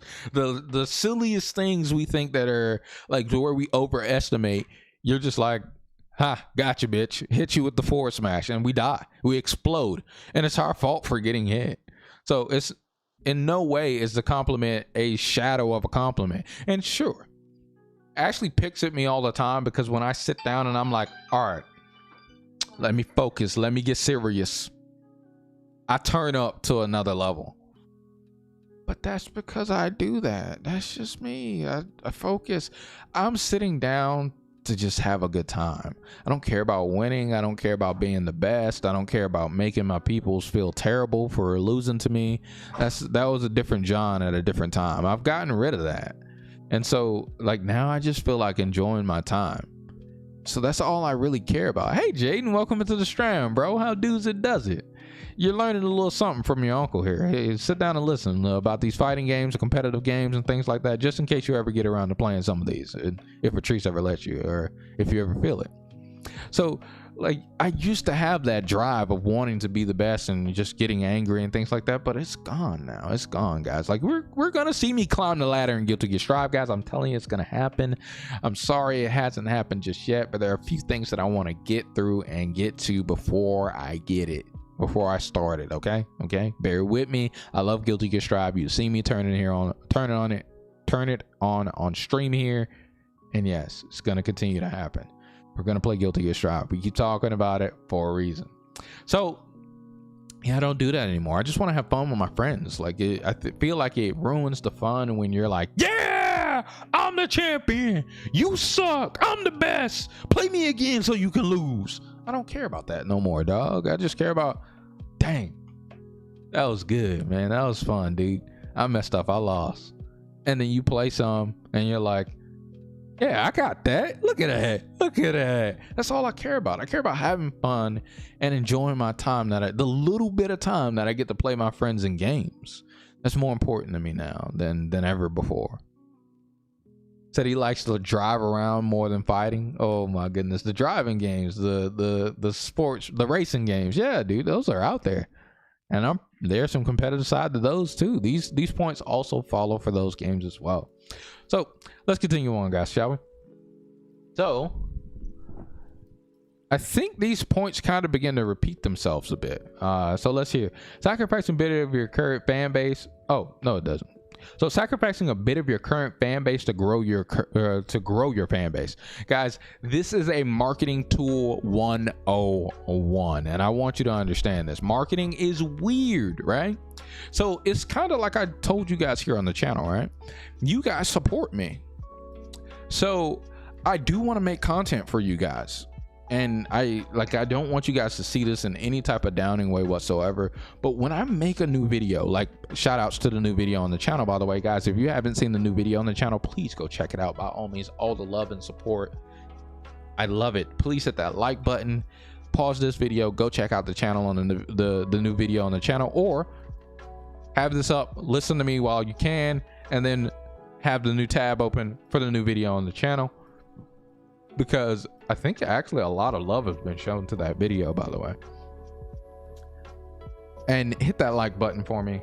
But the new video is on the channel here. Reasons why Steam Summer Sale stole my wallet. Check this video out, guys. Please, like, you guys are showing a lot of love to this video. Thank you so much. Hit the like button on this video. All of this, that, and the fourth. Thank you so much. So what I was saying is, when I make a video, I don't make this video and these thumbnails in order to attract you guys' attention. You guys are my loyal followers. You guys enjoy the content that I put out. You guys support the content that I put out. And so you'll watch it. You'll hit the like button. You'll put a comment down there. You'll look at the thumbnail, and you don't really care about the thumbnail. You don't care about the subject necessarily. But you watch it because you're my loyal fan base. But I need to attract new fan base, guys. I need to attract new people. So that's what I'm aiming for when I market these videos. And that's the same thing times 10 for these other companies that are making games on a massive scale, that have to meet a quota, that have to make a money return back so they can make the next game, so on and so forth. It's so important for these companies that they want to make new, and especially fighting games, to where Call of Duty and all these other games and things like that, they're a bit different when it comes to return, and they make a bit more. Thank you, Biff. Or it's a bit easier for them, I should say. But a fighting game is a fighting game, and they have a big, huge stigma against them, and so people don't like fighting games like that. They don't want to watch them. They don't want to play them. Or they'll watch them, but they don't want to play them. Same thing with like games like League of Legends. They like the community's toxic. I don't want to play it, but a lot of people play it at the same time. So, nonetheless, the marketing strategy is I want to get new players to play my game, because I need to do what? Grow. They need to grow. In order to grow, you have to aim for new people. That is so important. And every marketing strategy you could ever think of, every commercial you've ever seen, every television show that you've ever seen, they are not appealing to their fan base. They're appealing to new people who have never watched, who have never thought about, and who probably would never in a 15th day even think about getting that. How do you think Amazon is so big? Because they appeal to everyone. Marketing is so important for everybody, and they do it. If I promise you guys would not, like, it's like you look at it and you're like, John, you're fucking stupid. That's just not how that shit works. I'm gonna tell you right now. Do you guys know Gillette? You guys know what Gillette is? Gillette is a men's razor company. Men's razor company, right? We'll all agree. Gillette is a men's razor company. I will get copyright struck if I look this stuff up on YouTube. But I want you guys to take some time out of your day.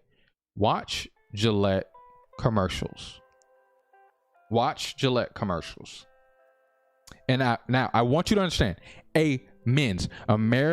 Gillette is an American brand, safety razors and personal care products, including shaving supplies, owned by a multinational corporation, Procter & Gamble.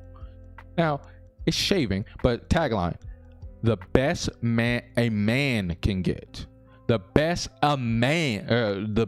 men can be.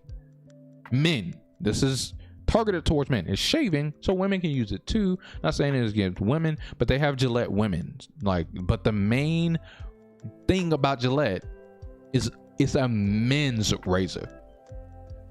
watch Gillette commercials. I promise to you, these commercials are marketed to women. And you're gonna look at me like, nigga, shut up. No, I'm telling you the truth.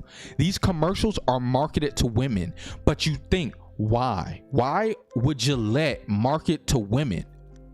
Because women go to the store to buy the groceries and all of the house supplies for their husbands.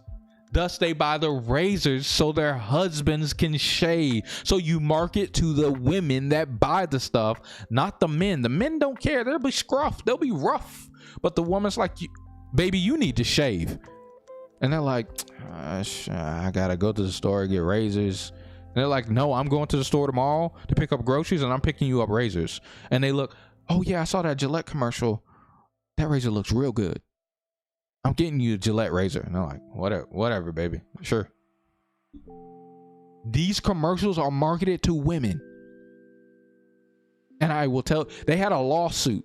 I don't remember when the lawsuit was or exactly the super details of it. Outside of that, it was sexist against men. It was very badly sexist. They had like men seeming like catcalling and all that stuff and all of this bull trash. And then they got a lawsuit and they had to take the commercial down and all this weird stuff. You can look it up. But it happened. I don't know how long ago it was again, for real. It was, I forgot what the word for it is. Like there's the one for women is misogynist. The one for men is like something else.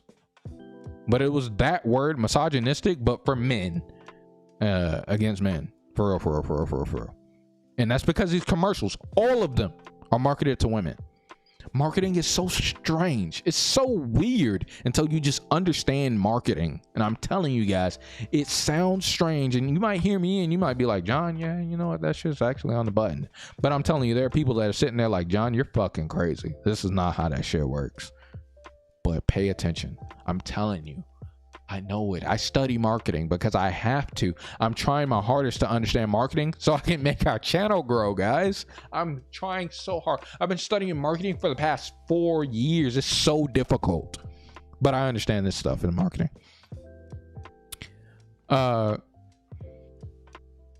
Chris said, I typed the wall, so I'm going to post it in the Discord. Cool. I gotta read your other post in the Discord anyway. Chris, let me get your light out of here. Now let me pull up the next point. What's the next point?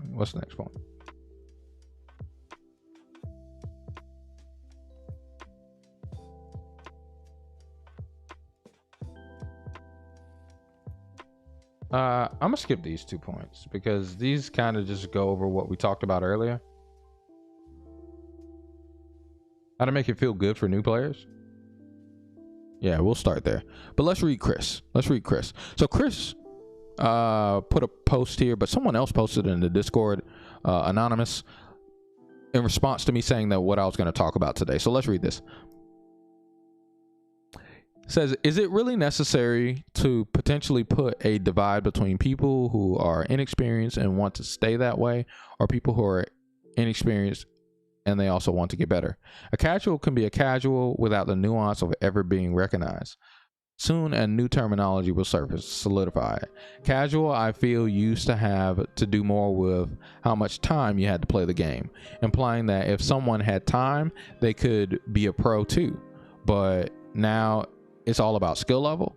It's sad that people need to bring awareness to the fact, to their lack of want to improve in order to continue in enjoying a game.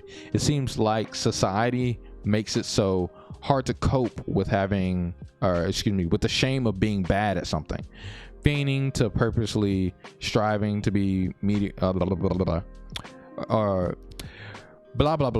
Feigning to purposely be striving for mediocrity is mentally less taxing. Reminds me of playing for fun line with card games. Listen, that's a perfectly well deduced point. It's really good. That's really to the point.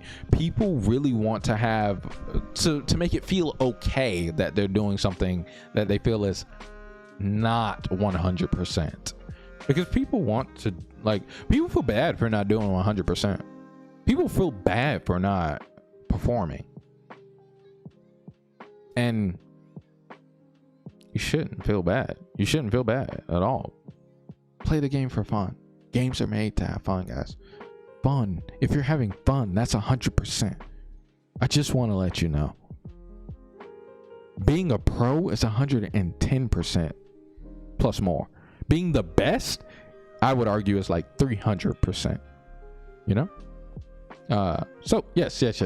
They do need that justification. People don't like being bad anymore.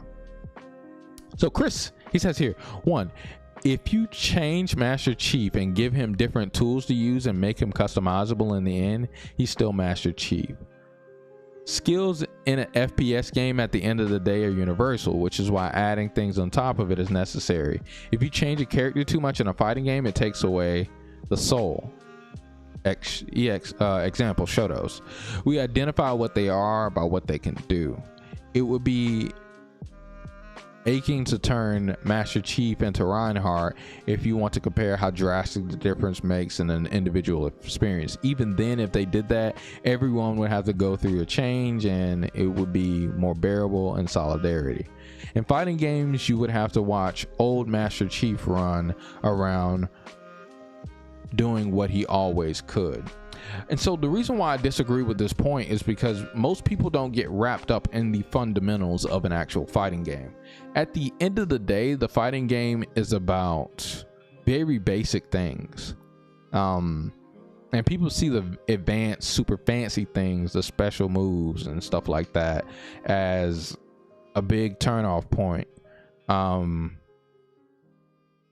Like, I can understand how it feels like I feel like I lost something, but in hindsight you didn't, or you don't like this version of the character because they aren't what you remember. But at the end of the day, your character changed, and in a shooting game the characters changed less, yes, because you have the base mechanic of shooting, but the base mechanic of shooting is more direct in your face than the base mechanic of a fighting game for most people. When most people turn on a fighting game, they think about special moves all the time because that's all they see. But fighting games at base are more than just special moves, and you can see it in Guilty Gear Strive. Let me pick up my fighting stick real quick.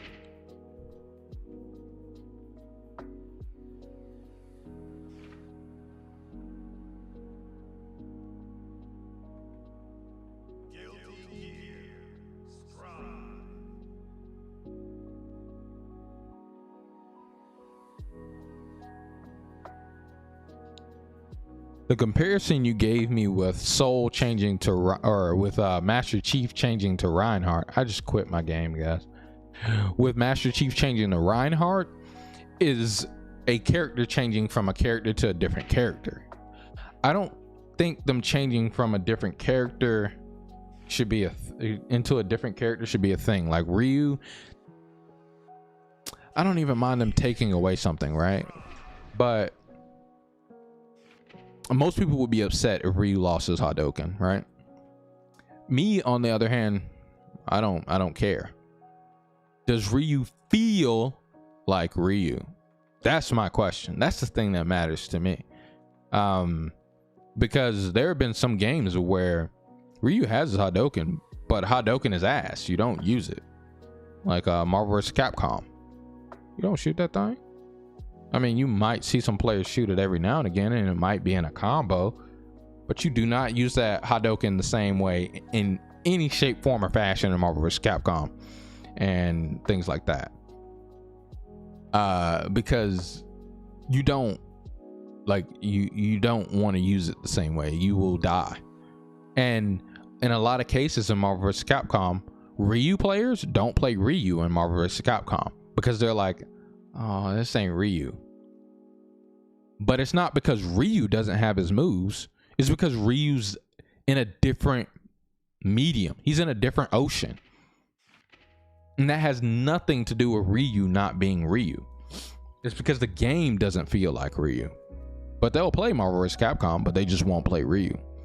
So the reason why I bring up this point and bring up these points is because at base, the fighting game character should feel like a fighting game character. Like Guilty Gear should feel like Guilty Gear, right?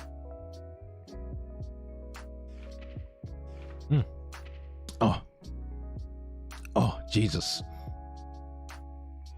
Oh, this drink my girl got me. Oh, I wasn't ready for it. I wasn't ready, guys. I wasn't ready at all. All right. So let's go to the dojo real quick, guys. So none other than Soul Bad Guy. Soul Bad Guy. So he said Master Chief to Reinhardt. I would see, instead of being Master Chief to Reinhardt, I would see Master Chief getting Reinhardt's hammer. Sorry, guys. I had the computer on beat me up mode so I could run around and punch him for a little bit. Let's reset this. Okay, cool. So, for instance, Soul has Soul-like buttons in this game. And the same thing goes for... Kai over here. Our guy that we have on this side over here, he has Kai-like buttons in this game, and that means so much when it comes to a fighting game, because we have the same character, but he has different combo routes. And it's not that this character is a different character. It's not that this character is a bad character or a worse character. Most of the Soul players that played Soul still play Soul. Some play a different character because they want to, but they don't play a different character because they feel they have to, because they feel like their character got ruined or their character's not in the game. So in general, yeah, I can understand how people are more attached to it because they're like, man, my character doesn't have that move that he had before, and they not like him. But at the end of the day, the things that matter in a fighting game are hitting a button into this, and they will always have that. The character will always have that. The character will always hit this button into this button.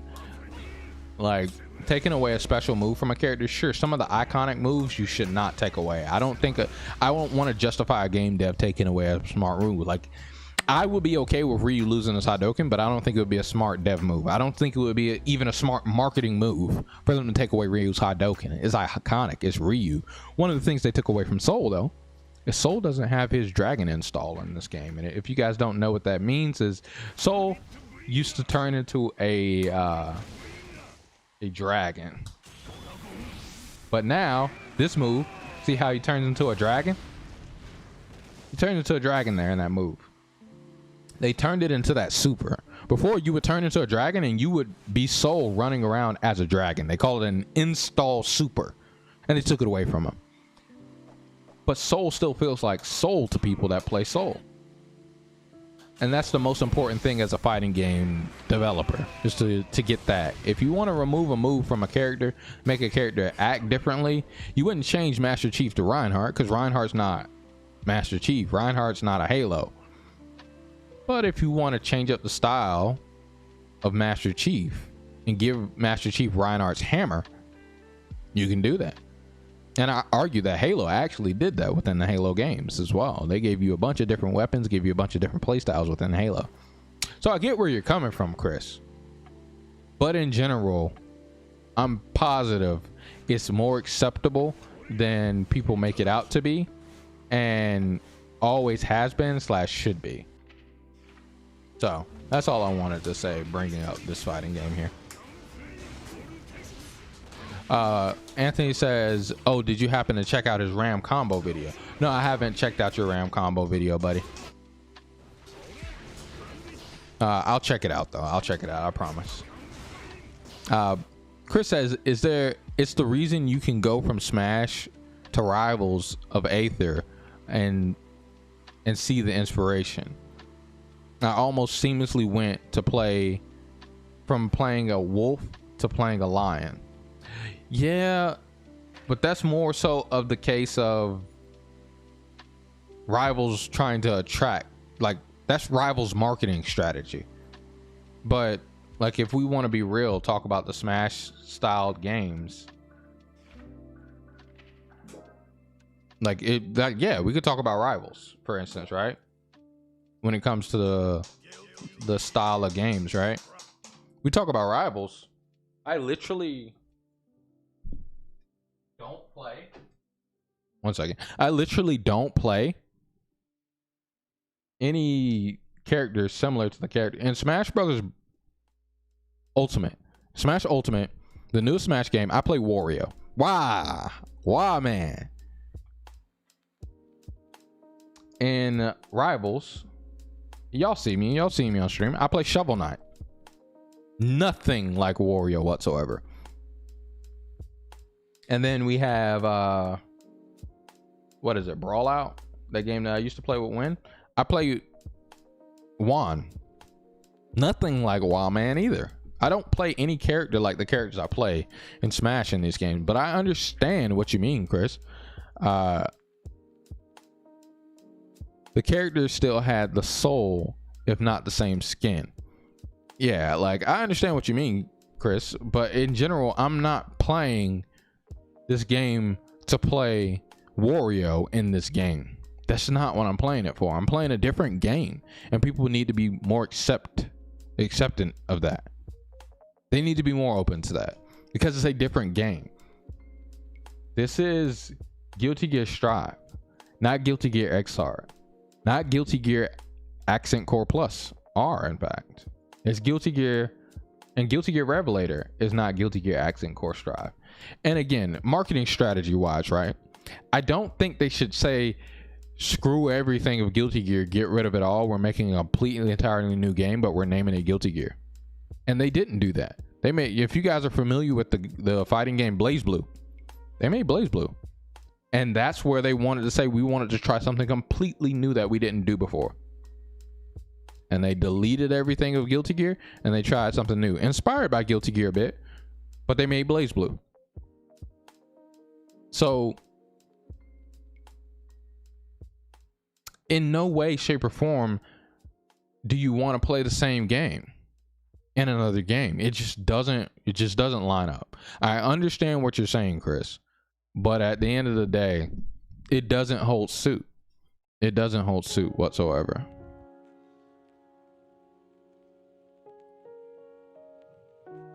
Now, what's the next point, guys? Let's move on. We have, how does it make you feel good for the new players? That's a big thing. How does the game feel? Right? How does the game feel? Because I talked about it earlier with fighting games. The number one thing, the most important thing is movement. You need to feel like you're not in sludge. You need to feel like if you're in sludge, you need to feel like you're able to move in sludge. You need to feel like you're able to get around. But anytime you hear number one complaint about the game is it just feels clunky. It feels heavy. It feels, it's like I can't move. Usually people don't like that game, but games with freedom of movement, people love more. Look at all the higher rated games. Most of the higher rated games, the ones that people have fun with, you can move all over the place. You're like, whoop, whoop, whoop, whoop, whoop, whoop, whoop, whoop. Movement, feeling of the game, like you can do what it is that you're thinking you want to do. It doesn't take a whole entire arithmetic equation in order for you to get what you want to do on the screen.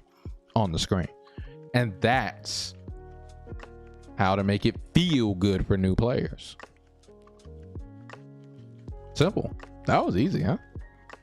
Visuals. Everyone, this is gonna be my hot take, okay, guys? This is not one to be familiar. I just turned off Guilty Gear Strive, but we're gonna turn it back on for this point. Chris says you can't control the reason why people play a game. It's going to be a risk changing a character too much in any fighting game. Shaming them into confronting won't work. Confronting what?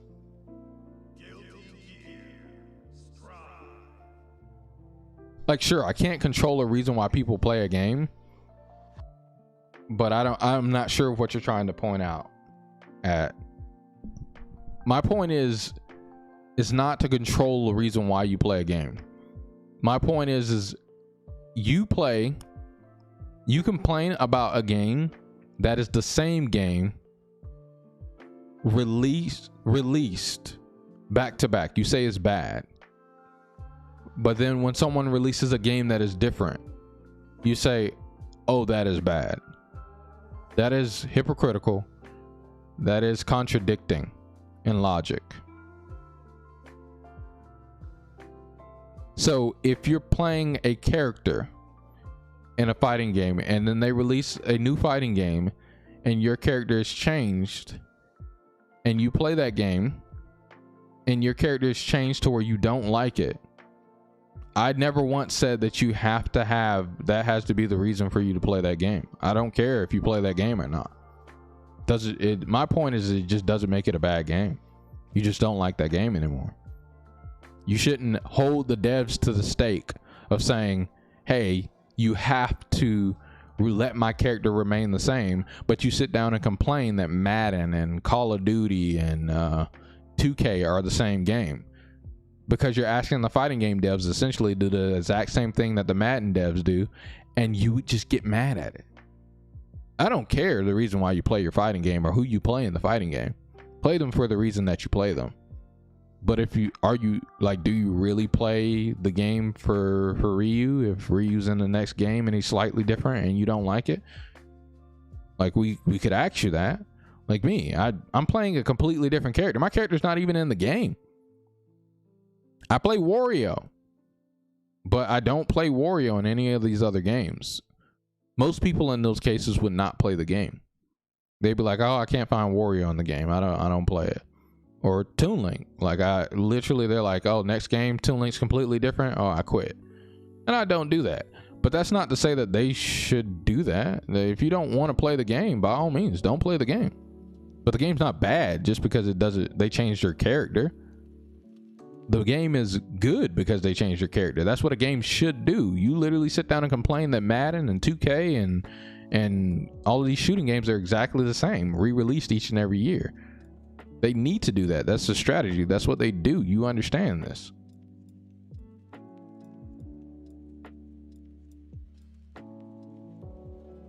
Chris said, I laid out many points as to why it's not really good comparison to compare FPS to being the same. I didn't only compare first person shooters, Chris. I've also talked about Madden. I talked about sports games.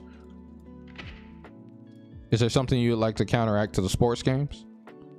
I can even talk about StarCraft, an RTS game. I can talk about RTS games. They're pretty much exactly the same.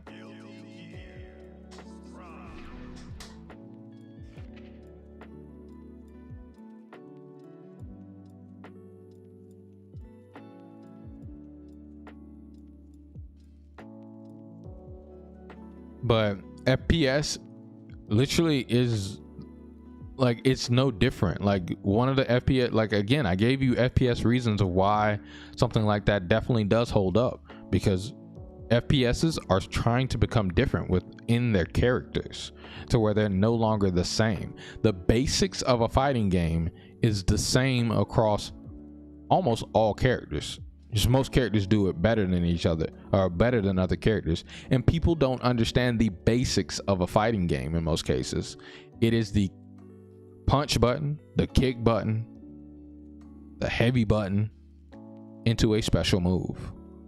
You can do that with every character at base in a fighting game is normal into a special move. And you can do that for every character in every fighting game. Pokemon is the same across multiple games, but people pay $60 for that same game. Like, there are multiple games that we can bring up that do this. Ashley says, can people complain that Pokemon upheld its train wreck gameplay for years, swore they wanted change, and when they got it, got upset? He said, let me on my... Oh, let you get on your computer. Typing is hard on your phone. Okay, dude. Okay. Okie dokie. Monster Hunter is the same way. Got mad at Monster Hunter 3 for implementing underwater exploration. Yeah, people get mad at change in a lot of things. And they want it to be the same, but they'll complain about it when things are the same. You almost can't win for losing. But fighting games at their base, I really want you to understand, Chris, to where you're talking about shooting games have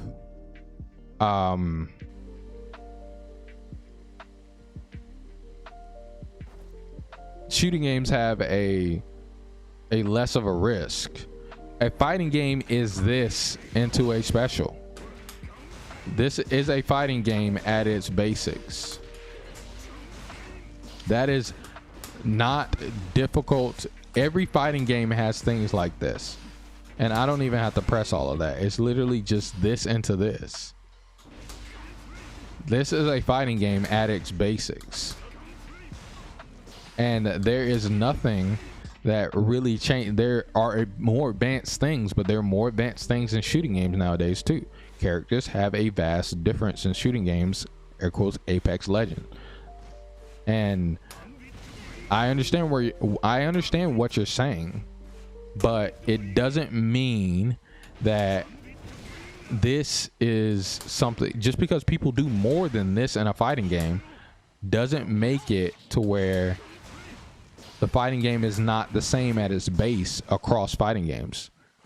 Like, literally no fighting game has, like I said, Ryu still has his Hadouken across fighting games, but the characters, I would argue that just about every character really maintains their iconic move across fighting games.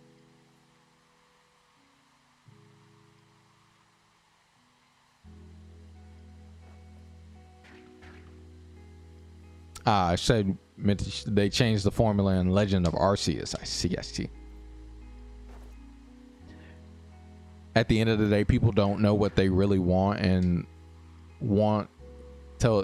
they don't know what they really want until they get it. Chris says there's a reason why you wouldn't have a Smash Brothers style game for FPS. You could just make a game like Overwatch. There's a reason why you wouldn't have a Smash Brothers style game for FPS. You could just make a game like Overwatch. Okay, is there more to that point? I'm not sure what you're trying to say there. So what was that next point that we were getting, I guess? There's something there was a reason I brought the game back up. And what was it? I can't remember. Visuals. Ah, yes. So everyone was upset about these health bars. They were so bent about these health bars up here, guys. They were like, why do they work like this? Why is this things? And I'm not saying don't complain. That's not what I'm saying, mind you. I want you guys to understand. I'm not saying don't complain at all. Everyone was so upset about these visuals. If you look at a lot of things online, the simple design is becoming more successful than the extravagant and crazy design. This is pretty simple.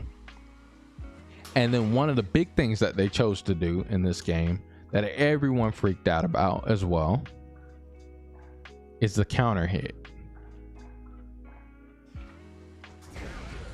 They were like, whoa, that's gross. That's going to be so bad. People are not going to like this. This is so gross. They're like, why would they do this? And it's only for the heavier hits, mind you. But this is so fucking cool. This is cinematically awesome. Now, sure, it makes you as the top player have to actually practice a little bit more so you can get your combo to actually be your combo. You can get your combo off of that, but come on, top player, you'll get it, dude. Like, you'll be perfectly fine. Even with that camera going to the side like that, you'll be okay, dude. You'll practice it enough. But like, it is a little jarring. But come on, that is so cinematically cool for the new player. They're like, they see that, they're like, yo, this is hype, get him. Like, this is hype. Like, get over it, dog. So that point, hot take. But the UI and the counter hits, they did it for marketing purpose because they knew the new player would think, yo, that's fucking hype. Chris says, for marketing purposes, you have to have iconic characters in fighting games. It's just beneficial to have uniqueness there.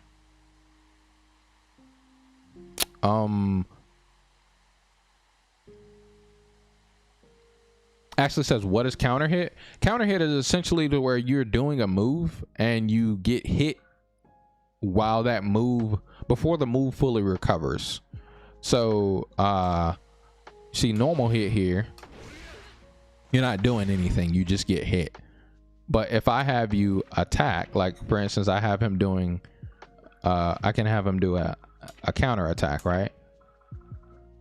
I can have him do a counter attack of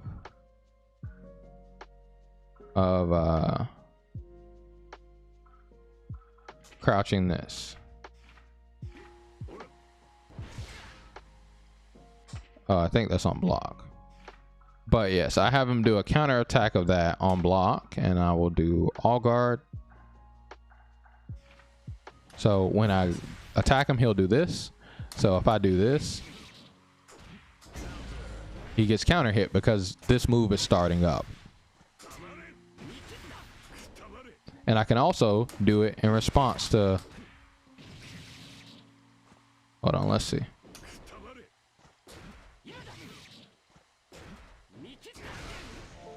I punished the move there.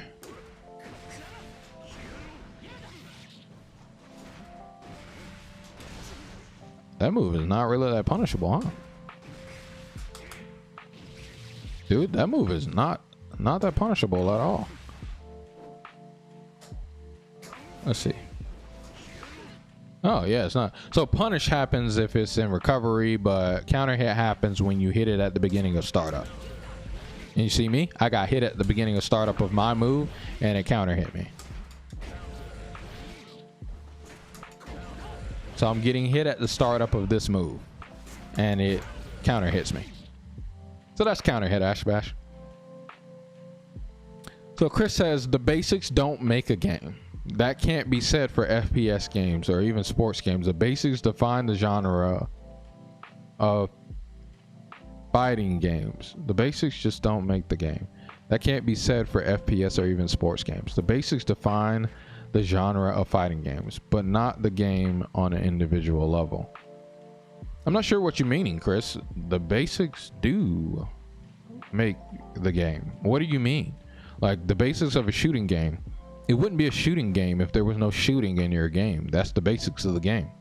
It wouldn't be a sports game if there was no whatever sport the game is for in your game. That's the basics of your game. I'm not sure what you mean. Can you flesh that out a little bit more for me, please? Because I'm not sure what you're talking about. Actually says, okay, I was so confused when I saw the CPU not attacking and you got hit from counter hits. Sounded straightforward, but the visuals contradicted it. Oh, I see.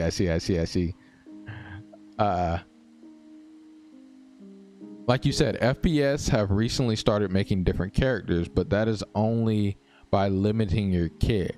It's not by adding anything new to the genre of FPS. A new character in a fighting game can revitalize the entire game.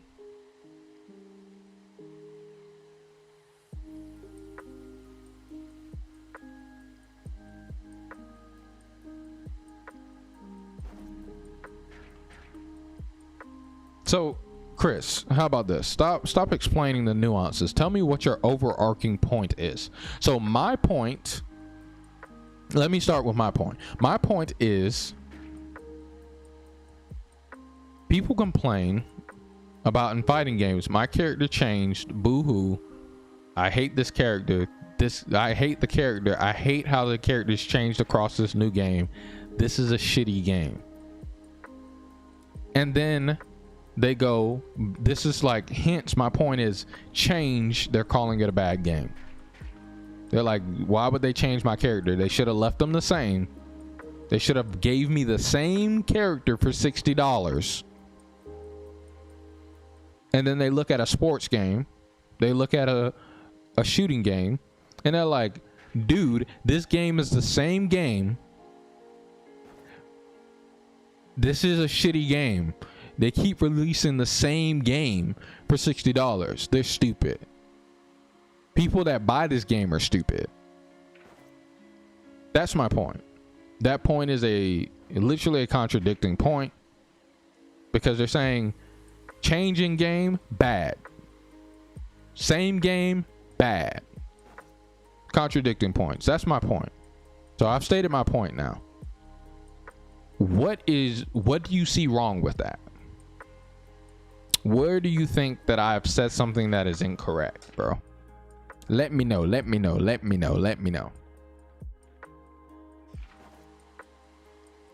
Let's see if we can still hit our combo, guys. Ooh, that's actually safe from oops. Oops, I'm bad. Oops, I'm bad.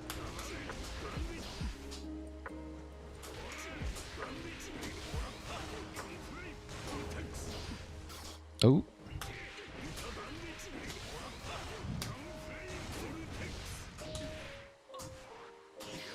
Oh, I didn't hit the I didn't hit the super, guys.